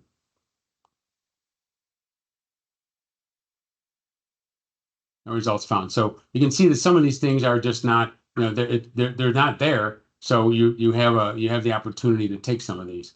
Let's see what was else in here. Let's see if we find anything under sunflower. If you go under sunflower, there's a lot of different businesses named Sunflower, right? So you can even scroll through all these and see. Now, as you see, some of them have different things withdrawn. So that's no longer in business. This one was involuntary. Just basically they quit operating, so it just went away. This one they stopped it all on their own. Here's a few that are actually active. Sunflower Series, the Sunflower Group, but you can see a lot of names are out there, but they're not necessarily even active. So they can still be gotten, but they're just sitting there in inactive or involuntary. I would probably stay away from them anyway, just because you don't want them coming back to life sometime. But that spot is where you can actually search for your name, and that's what we had to do at hundreds of dollars an hour while the guy was, we finally found our name. Thank God we had a long list in our heads from our time going to lunch and kicking all this around. So you start there, and then over here is information about actually forming an LLC. We're going to talk about LLCs and S corps and stuff. I will tell you that LLCs are probably the absolute most common thing now. Mine's an S corp, but there's no reason for it to be an S corp. It just wasn't a thing back in 21 years ago, because with an LLC, and we'll talk about these different structures, you can have an LLC and you can be taxed as an S corp. It's one piece of paper. So it's no, yeah, see like here. Check the name availability. So that'll actually take you to that SOS thing. Excuse me. You have to have a registered agent. You have to, there's all kinds, then the fee is $150, $250 if you want to hurry it up. Let's get over here. Now, in this case, this is an application to reserve a name. Okay, I don't know if I want to start it tomorrow, but I want to reserve the names. You can also just reserve a name for down the road. If you want to start a business later, you want to make sure you have the name available. I've got a few domain names I grabbed just because I like the pithy name that I came up with. I haven't reserved a company name yet because I haven't made that next step, but you can actually reserve a name if you choose to. Excuse me. And then also in the information for forming an LLC, there'll be a link right to the LLC. You know, how to the form to fill out. You know, you pay your $150, you mail in your form, and you can get your LLC. Now, when you want to get a domain name, you can also go to places like GoDaddy, where let's say that what name do we have out here? What domain name might we want to get? Anybody got a name? I got albinoshumanity.org. Pardon me? I got albinos. Okay. Humanity.org. Albinos. I think I have the paper and I now what I do is yesterday, after I came from your I hired this company. Okay, yeah, you can do that too. I pay $285 Uh-huh. and there is the one build the website. Okay. So they working to put the website in. Okay. Okay. So is albino, what was the rest of it? Albinos Humanity. Humanity.org. Whoops. .org. Let's see if what they would tell us all that's available. I was looking now they packaged my domain to they send another. I see that now .com is available. And then you can get .org, .net, .info, and .xyz for $22.11. How much? $22.11? For all of it. Now for let's see, you could probably get .org. Let's go back. Let's just try that. Let's just try .org. I need to use it. You can get albinoshumanity.org for $9.99. Yep. Or you can get .net, .info, all these things for £14. But if you want .org, then that's it. $9.99. You got yourself a domain name. Oh no. Thing is, you can buy it anywhere. Yeah, you can buy it anywhere. If you go back and look at I wish I could make this go way faster. Yes, it is. You can also go over here to Squarespace. Squarespace does this. You can buy your domain name anywhere. Once you have your domain name, then you can, excuse me, I'm sorry. Got some family issues. I just want to make sure there wasn't anything. Once you have your domain name, you can go and build a website anywhere. You own it across the domain universe. Doesn't matter where you buy it. So how can I use it? Because since I bought it last year, I even don't know. Now they send me an email. They say they transfer my domain to another thing. I don't know what they say. Now when I pay this guy $285, I want him to use that domain. Right. Yeah. Well, it says it's available. So do you actually own it? I own it, and now I want him to use it. But well, he was told me that's when he's closing the website, before we submit it to Google, he will ask me that question. He said, because if this is saying that albinoshumanity.org is available, then that domain name isn't.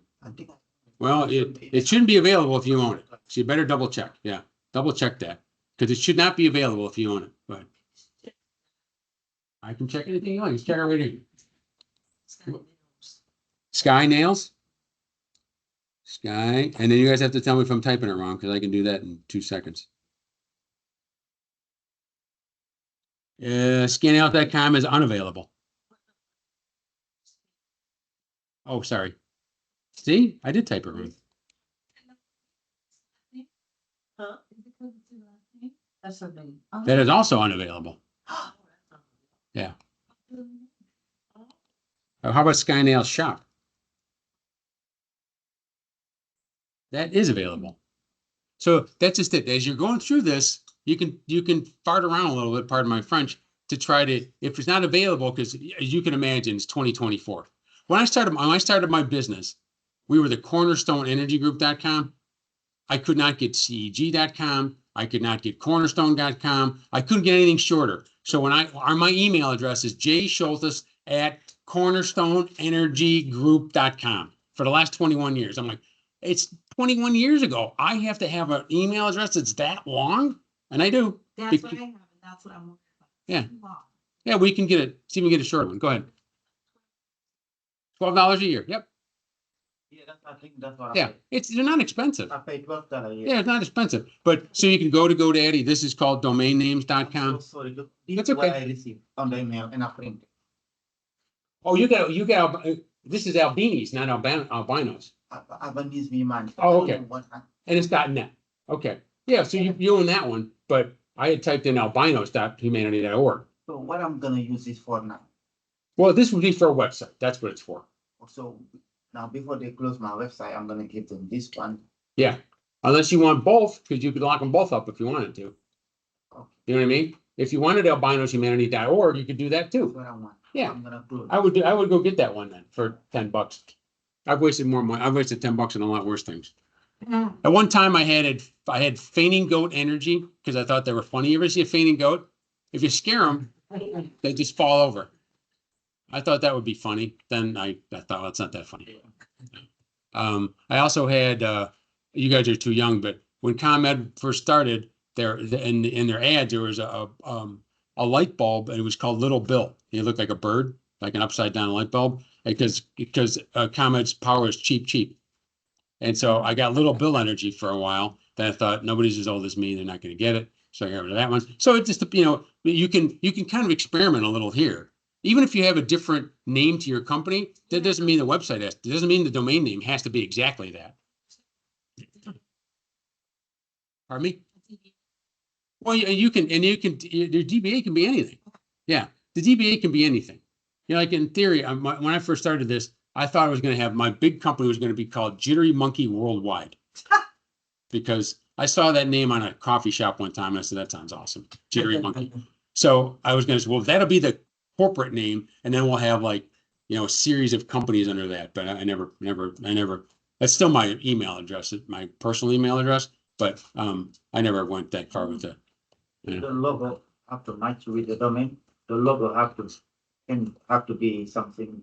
Well, the logo is a logo. Logo is different than domain name. Yeah, the logo. You think about it, Apple. It's Apple, and it is an Apple. But Microsoft, I don't know what the hell a Microsoft would look like, but it's just a bunch of colors. I mean, my logo, it's Cornerstone Energy Group, and it looks like a cornerstone, shockingly. But then we have another company is FDH Energy, and it's kind of colorful like color blocks, kind of like Microsoft, I guess. But go ahead. LLC is Billy Rose, it's my parents. Yeah. But my tea company is Billy Rose Teas. And I was just thinking, if I did something, if I went to do another business and I can put it all under that LLC, or Sure. so I can do like several different businesses. You could do business, doing business ads. The parent- Right, yeah. Yeah, and then it basically just simply have to run an ad in a local paper, which it's 2024 for God's sake. But you have to go to the courthouse or whatever. Then you have to pay to run an ad in the local paper saying that the tea company is going to be doing business as this, and then you're doing business as. Yeah, you can have a doing business as doesn't have to be the same as a parent name. Yeah, you can do different things. But in order to have your website, you want one that people are going to know to go to too. They want to find you. Whether they're going through your Instagram account or your Facebook account or wherever. And yes, you can click on whatever the website name is, but you want it to be something they can find. Like in her case, with Sky Nails not available, Sky Nail Shop is, so she could get SkyNailShop.com as her name. And maybe the shop is just called Sky Nails, but Sky Nail Shop will get the job done too.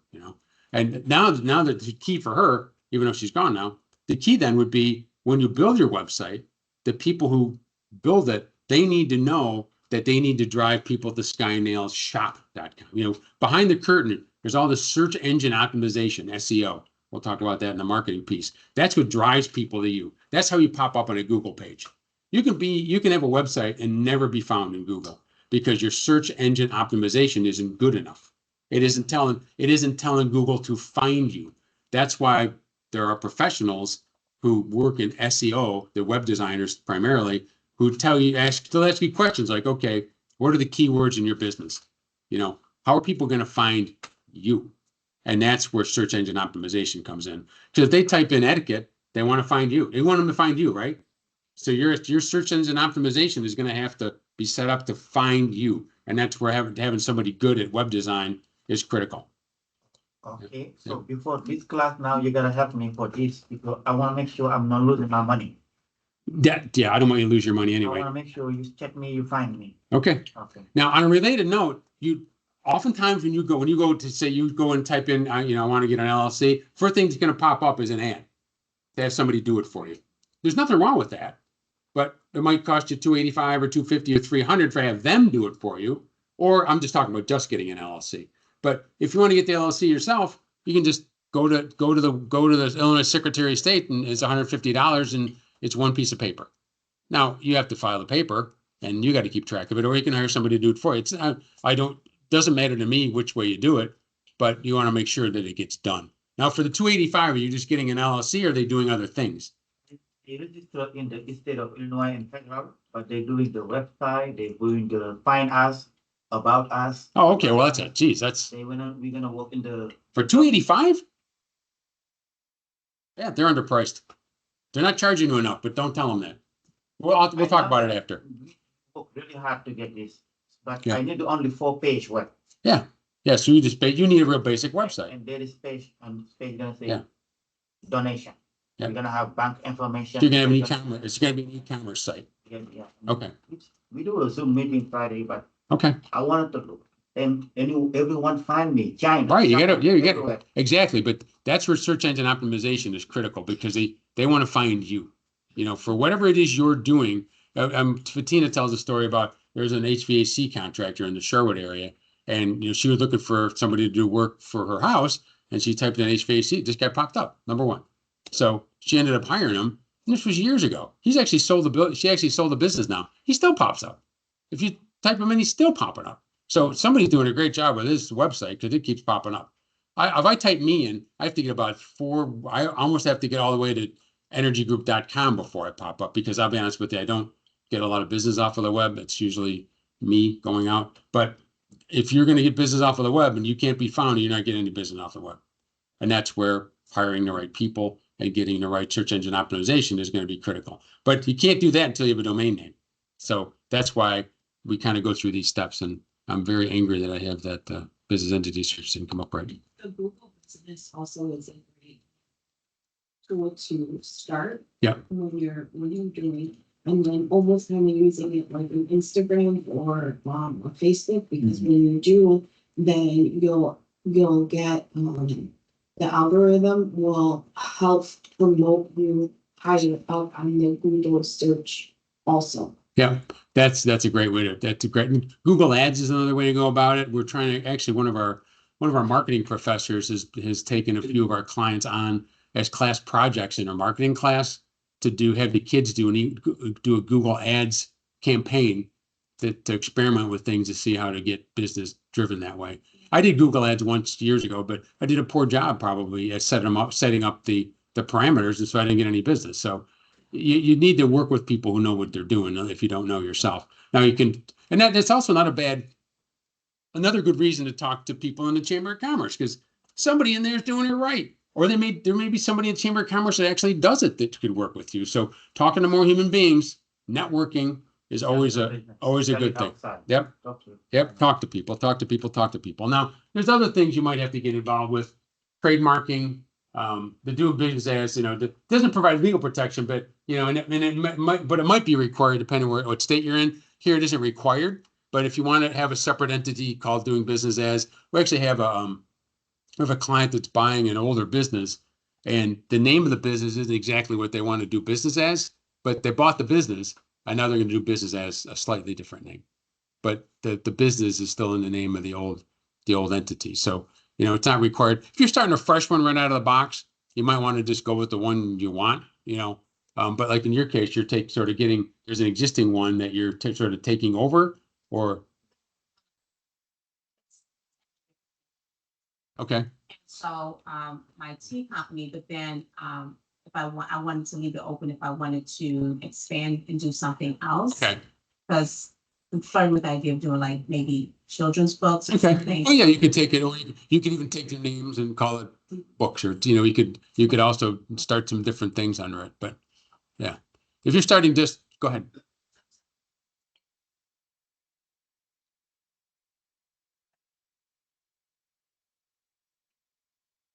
Mhm.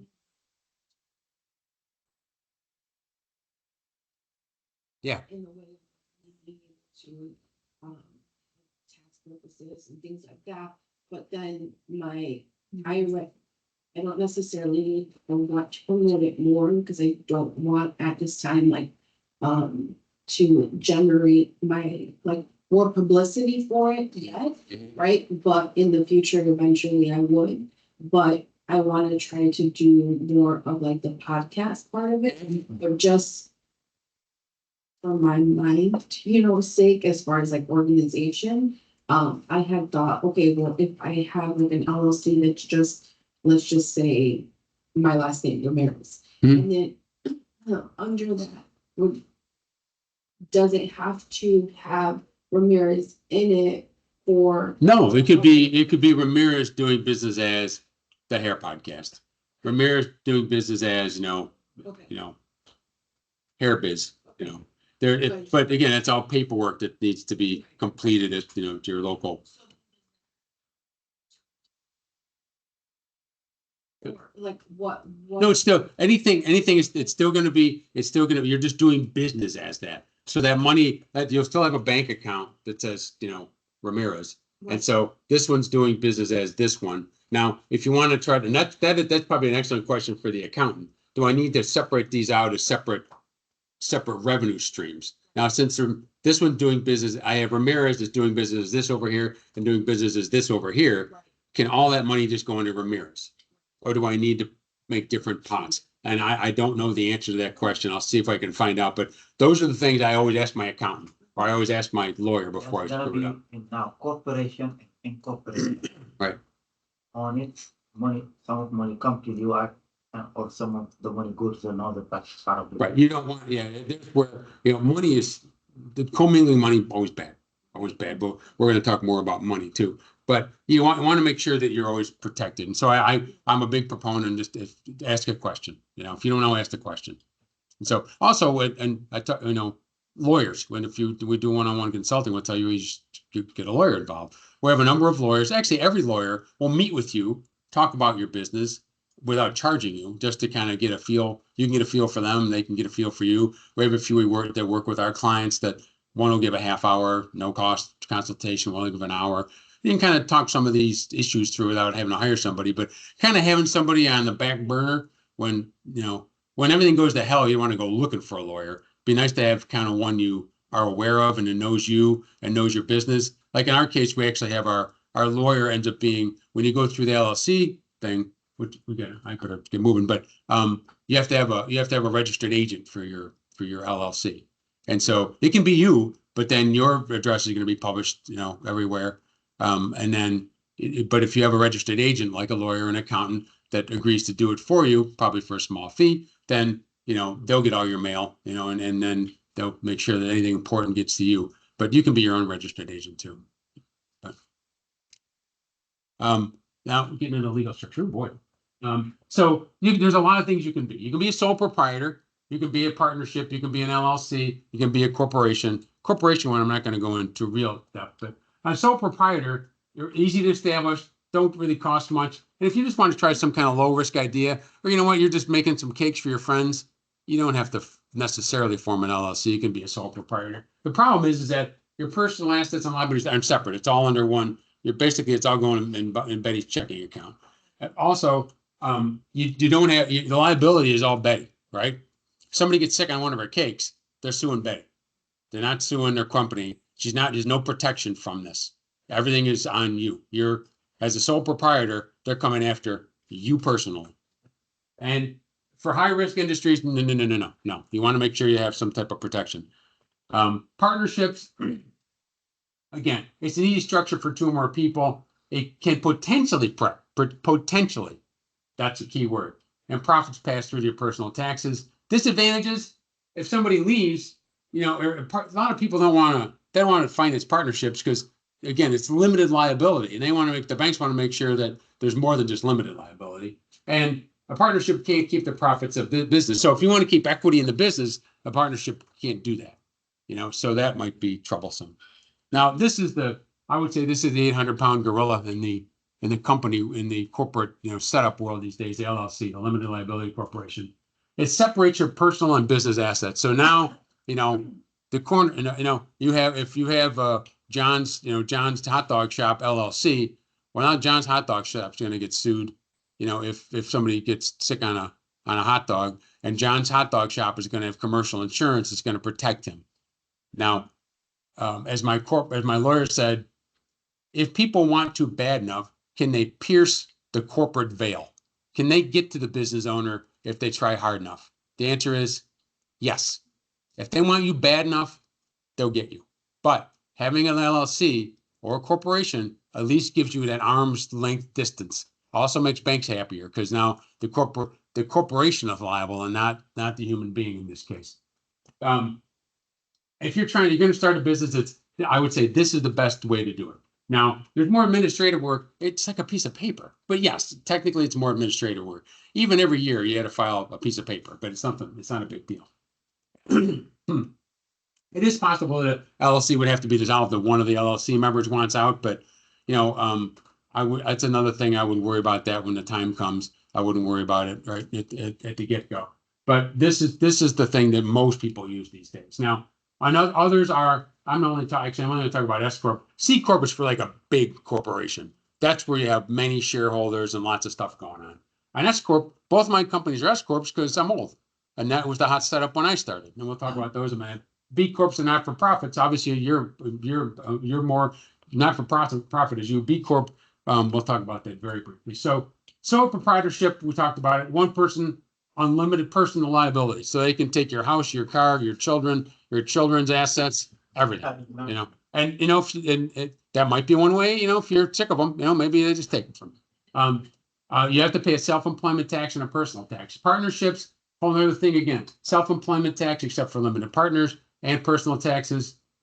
An LLC, you can be billed. It's a self-employment tax. It's not awful. And then just your personal taxes, because we always recommend our clients set up an LLC to be billed as an S Corp. What's that mean? Well, it means that all the profits just flow through your personal taxes. So you're not paying corporate taxes. It's just whatever your tax rate is. If you make money in the corporation, it just comes right to your personal taxes. It's called a dividend. So if you have $100,000 in sales and your profit at the end of the day is 80,000, and you pay yourself 60, well, the 20,000 that's left is called a dividend, and that 20,000 will come right back to your personal taxes. That's just how they tax it. That's how mine's been going for 21 years. S Corp is very similar. Now, it's one or more people, but not more than 100. We've got 2. And they all must be U.S. citizens, which we are. Now, owners are not personally liable. That was our watchword. Back here on the LLC, owners are not personally liable. That's the way I like to live. I don't want to be personally liable for anything. But so same thing. And then same flows right through to our personal taxes. Now, LLC says personal or corporate, but if you file this S Corp piece of paper, one piece of paper just goes to your personal taxes. Now, the S Corp just has more paperwork. In the S Corp, I had to form a corporation. We had to have shares. Every year I have to file an annual report, which is nothing more than I pay $100 and I click through some stuff on the Illinois State Secretary of State website, pay my money, and I'm done. Well, 21 years ago, LLCs weren't popular. They weren't popular. S Corps were the thing. So that's why I did it. And when I formed this other company more recently, and it's like, you know what, I know how to do that. I already know how to do an S Corp, so we just did it again.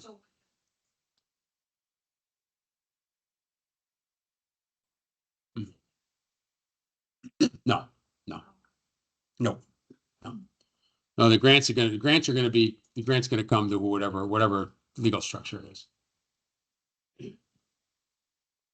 In your case, for the not-for-profit, again, one or more people, also not personally liable. That's always good. In this case, you're tax exempt, but corporate profits can't be distributed. They need to stay in the corporation. If you look at hospitals are not-for-profit, you're like, not-for-profit, they charge a fortune. They do. But when you look at one of their annual reports, their profits are shown as excess revenues. Yeah. They get the big paycheck. Big paycheck. They're working for themselves. That's just the paycheck is just a cost of doing business. any money they make beyond the giant paychecks is just excess revenues. And then they can go spend it on another wing or another MRI, or then they just spend it on something. But everybody is paid, right? Everybody here want to draw a salary from their companies? Yep. Yep. So you draw your salary, just like you're not for profit. You guys got to get paid. Are you doing it for free?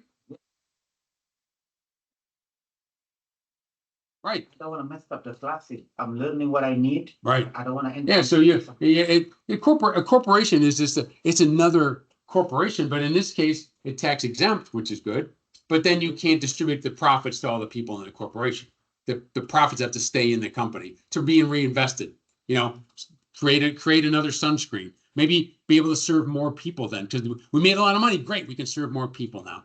We can grow. We can build another hospital. We can build a cardiac care center. We can build a children's hospital. So that's because it can't be. It literally cannot be distributed out to the people that work there in dividends or a bonus. It's got to stay in the company. So it has to stay in there.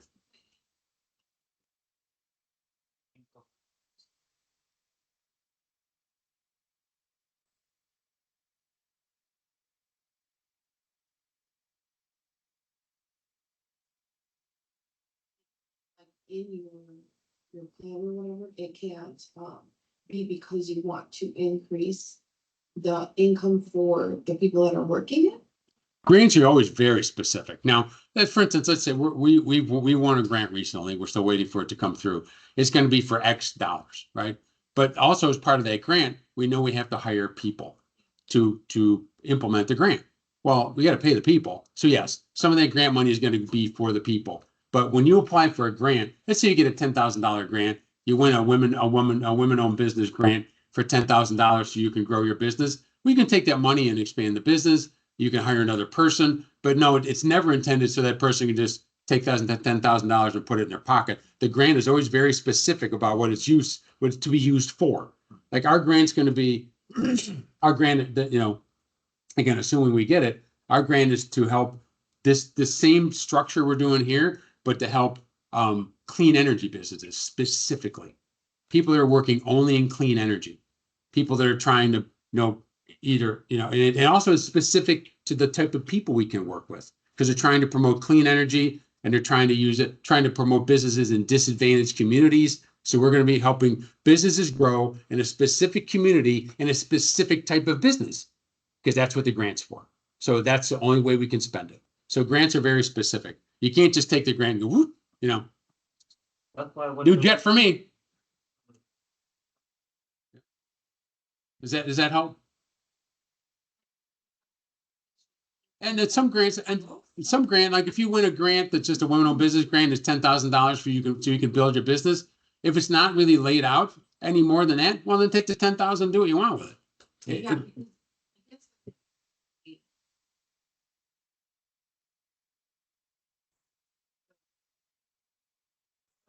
Like what specific, can you give me an example? Okay, you run the business all year, right? Yeah. And let's say the grant is part of the business. Okay, so at the end of the year, there's $100,000 in revenues. Okay, and you spent $70,000 in salary and everything else. So there's $30,000 left at the end of the year. Now in an S corp or an LLC, that flows right to my personal taxes. Goes right in my pocket because it's profits that I get to keep. Yeah. In a not-for-profit, you can't distribute those profits. They got to stay in the business. So that $30,000 has to stay there to be reinvested in the business. Now, is that reinvestment hiring another person? Yeah. That's okay. But you can't take that profit at the end of the year and put it right in your pocket. Can't do it. Okay. Can't do it. Thank you. It's got to stay in the business. And that's why people who are running for-profit businesses don't want to be a not-for-profit, because if we make money, I want the money. I can tell you another, just a sort of a twist on that, because many businesses, okay, let's say you did make $100,000 and all of your expenses were $80,000 and there's $20,000 left. What are you going to do with the $20,000 as a regular human? I got $20,000 left. Where's it going? It could go back in the business or go in your pocket. Let's say the business had everything it needs. Okay. You can't. Solve this matter. I don't want to see anybody dying with cancer anymore. I lost family members Right. who died Yeah. in cancer. See, that's what you want. You want to reinvest in the business. All the money Yeah, and yeah. do more Now, good things. And many small businesses, you're right, it'll stay there so they can grow the business. But you have a mature business, and I'm working with one right now. It's been around a long time. It's doing great, got all the equipment. When the profits come in, the owner's taking the profits and right in his pocket. Well, this business was going to be sold. And so the new business owners took all the paper, all of the bookwork and showed it to a bank, and the bank says there's no equity in this company because the owner's taking all the profits out every year. So at the end of the year, the money left in the company is zero. No money left in the company because he took all the profits. So I'm like, okay, well, it's his profits. He can do what he wants with them. But the bank would have preferred that he left the profits in the company to reinvest later. Well, it just so happened this guy didn't need to reinvest because he had everything he needed. So he took the money. I don't fault him for that, but the bank saw it differently. The bank saw it as like there's no equity in the company. So it,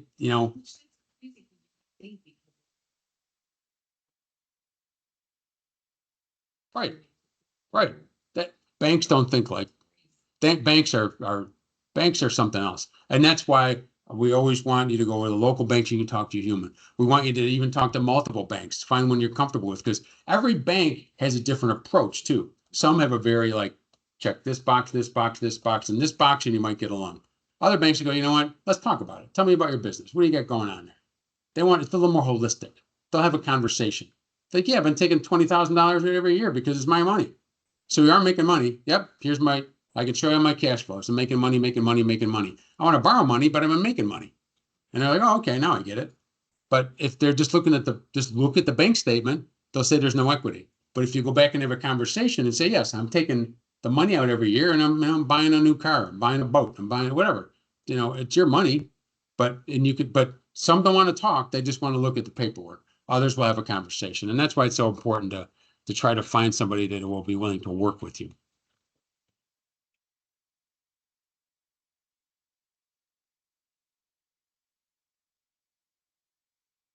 Mm-hmm. Mm-hmm. Well, you got to remember the credit unions are owned by the members. So they've got a different, I love credit unions. I have everything I think everything I have is through the credit union, but they're going to take a different approach too. Because again, they're trying to protect, they're not venture capitalists. They're not angel investors either. They have a different set of decision making. And some banks won't do certain kinds of loans. Some banks, like credit unions, have a different way of approaching a loan. So then you got to go to another bank and talk to them. Some banks only want to invest in real estate and hard assets. Some don't want to invest in a small business just that want to buy a new truck and a trailer because it's not a building, it's not real estate. That's okay. Go find another bank. That the other different approach. We've had with one client, I think they've talked to 4 different banks now. And they finally found one that they've got a deal with. And actually did once, and it's funny because once the one bank said they'd make a deal, the other bank said, I'll do it. Well, you didn't say you'd do it yesterday. And now you went in? It's like, you know what? Like when I was in high school, I dated a pretty girl and she broke up with me. Now I had a little street cred. Now all of a sudden I got more girls want to date me. Not so bad. Now, another thing you're going to need is an employee identification. So now we got our business name, right? Got our business name.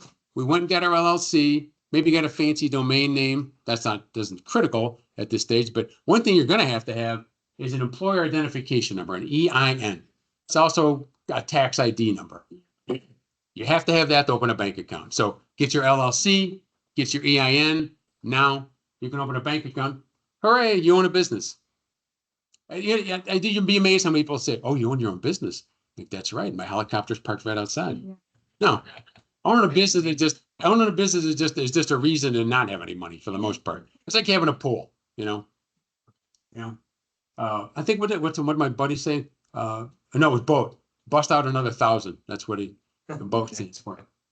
Open a bank account. You need one to pay taxes too, because they want you to pay your taxes. Especially if you're selling retail, they want that money right now. Do not turn in your retail taxes. Then you need one to hire employees because if you're gonna hire somebody, you gotta pay their taxes. And then obtain licenses and permits. Everybody's gonna want. If you don't have an EIN number, you're not a real business.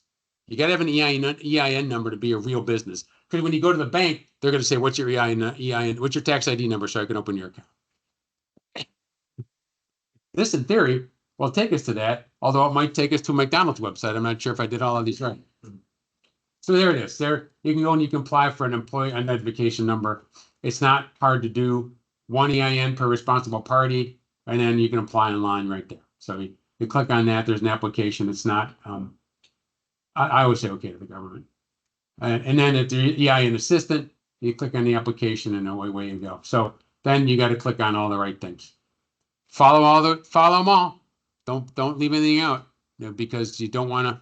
What didn't we go through? You didn't put LLC on your application? Oh, please. Yeah. Yes. Every application, read them carefully. Yep. Okay, here, I'll tell you, do what she says. Because my wife is always telling me, did you read it? I'm like, yes, I read it. Did you read it? Yes, I read it. Are you listening to me? Yes, I am. Then look at me. Because she knew I wasn't listening to her. So then it just steps you through. So 2 pieces of paper, 3, I take that back. Piece of paper for the LLC, piece of paper to be billed as an S corp. So now the money flows right to your personal taxes. So, it's not the end of the world. Just your taxes come, you make money, it goes in your taxes. And I hate to say this, but some people are happy when they lose money because you know what? It comes off your personal taxes. Yeah. But you have to be careful. Here's another little, a little known codicil of running a business. A lot of people run a business like, you know what? I'm going to lose money every year. Save me money. I claim a loss on my business every year, comes right off my personal taxes. So that's great. Now go apply for a loan.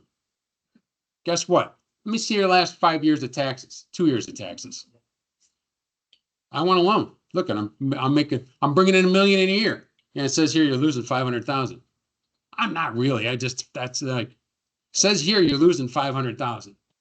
So am I supposed to believe the numbers that you gave to the government? Or am I supposed to believe what you're telling me there, champ? So you're not getting a loan because you're not showing a profit. So you got to be careful. You got to be careful. State report. Mhm. Why they asking me for a state report?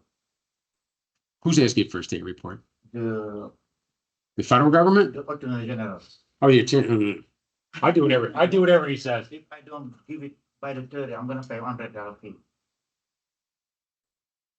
So it's your charitable organization annual report. Do you have all the stuff he wants or not? I will file this one. I wanna bring it, show you today. Okay.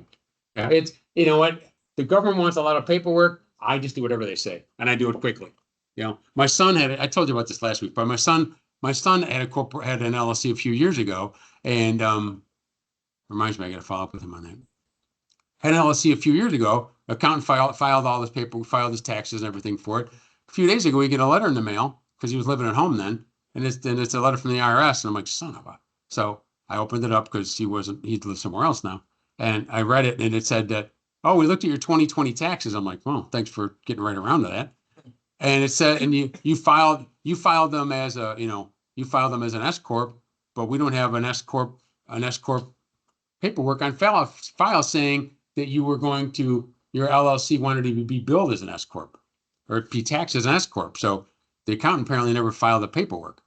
So I gave him that piece of paper and I said, take it to the accountant and tell him to straighten this out because the accountant set it up. So we got to be file the paperwork that's supposed to be filed and follow the instructions. So no different with any of these because stuff can go sideways in a minute. It's fun, isn't it? So there's that one. And you got to pay employees. You want to sell alcohol, want to establish credit, want to get a DUNS number. That's a credit number. You need an EIN for anything if you're running a business. You want to get a permits and licenses. You might need some of these. Depends on what you're doing. You might need a federal license. You might need a state license. Estheticians, barbers, salon owners, you all need a license. If you don't have a license, you can't do business. You can't get what you need. So you need a postal license in most cases, maybe several licenses. Sometimes you need a local or city license. Like say contractors going to come in and do work and you will live in one town and he's from another. He might have to go and get a license for the town that you're in that he's doing work in. So as a business owner, whatever town you're in, you got to check and see if you need a license or at least need to notify them something because you don't want to run afoul. I'm opening my business. I'm like, oh, well, you're about 4 permits short of opening your business. And it's going to cost you $1,000 because we get a lot of fees here. Every city's different. So that's, again, all things to check before you start heading down some path you can't get through. I know we're going over a little bit over. Now, if you're actually gonna open a brick and mortar business, I put this in specifically. Contact a commercial real estate broker. Do not go off on your own and decide you're gonna rent a space. Why? Well, it's no different than Dr. Heal Thyself or going and buying your own house without a real estate broker. You don't know the business. I don't know the business. I'm not an accountant. I'm not a lawyer. I'm not a real estate broker. So if I'm going to lease, I want somebody to protect me, and I want somebody to blame. Always don't never forget that part. Always need somebody to blame. So get somebody involved, and then they'll look for you because they're getting paid. They're not getting paid by you. They're getting paid by the deal, whoever they're renting. So where do I want to be? And then they can also help you find the right place. They can help you find the right space for you. They can help you find a good location because you might not know, but they can help with all of those things. So you gotta, consult the municipality before signing a lease. But if you have this person involved, a lot of these things will take care of themselves, or at least you have a professional to talk to because they're gonna know a lot of these things. They're gonna know if the correct zone for your business. They might be able, if they're involved in the market, they might know that, you don't want to be here because right around the corner there's another salon owner that is going after the same clientele you are. Why don't we go a mile away over here where it's less dense, so they will be very helpful. Is that kind of business even allowed in your city?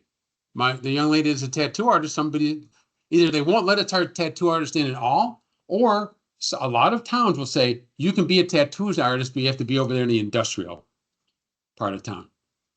I mean, come on. This isn't 1934, it's 2024. So she found a town that was very, she's in Wilmington, right on the main street. It's beautiful space.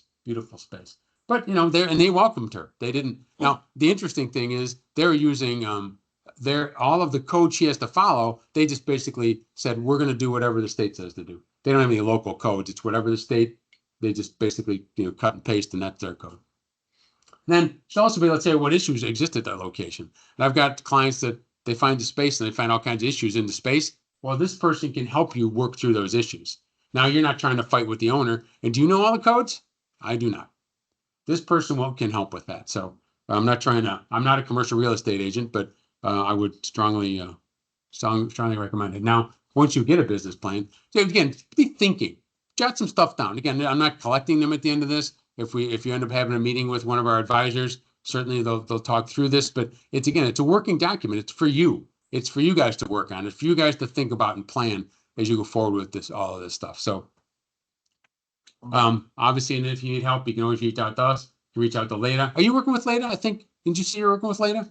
Who's working with Leda? Yeah, they're excellent. They're the reason that we're here. We started as a joint operation with them. And then we'll help you with all of this stuff. I mean, it's not a straight line. It's very crooked. Mine goes backwards sometimes. Yeah. I think that's it. Yep, that's it. Questions? Go ahead. Just a quick question. With the EIN, once you have it, right? Yes. Does the LLC need to be renewed every year?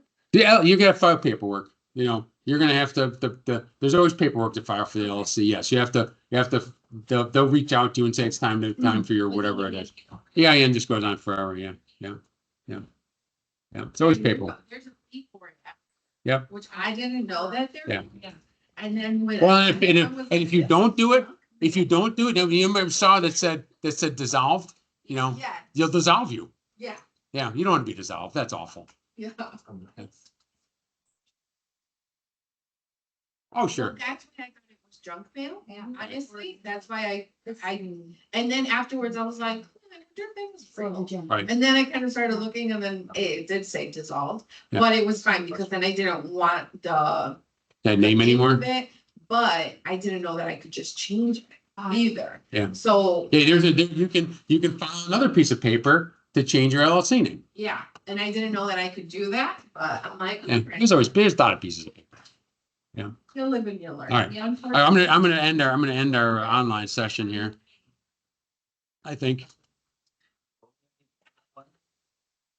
Let me end this. So don't miss it. I hope. I wanna see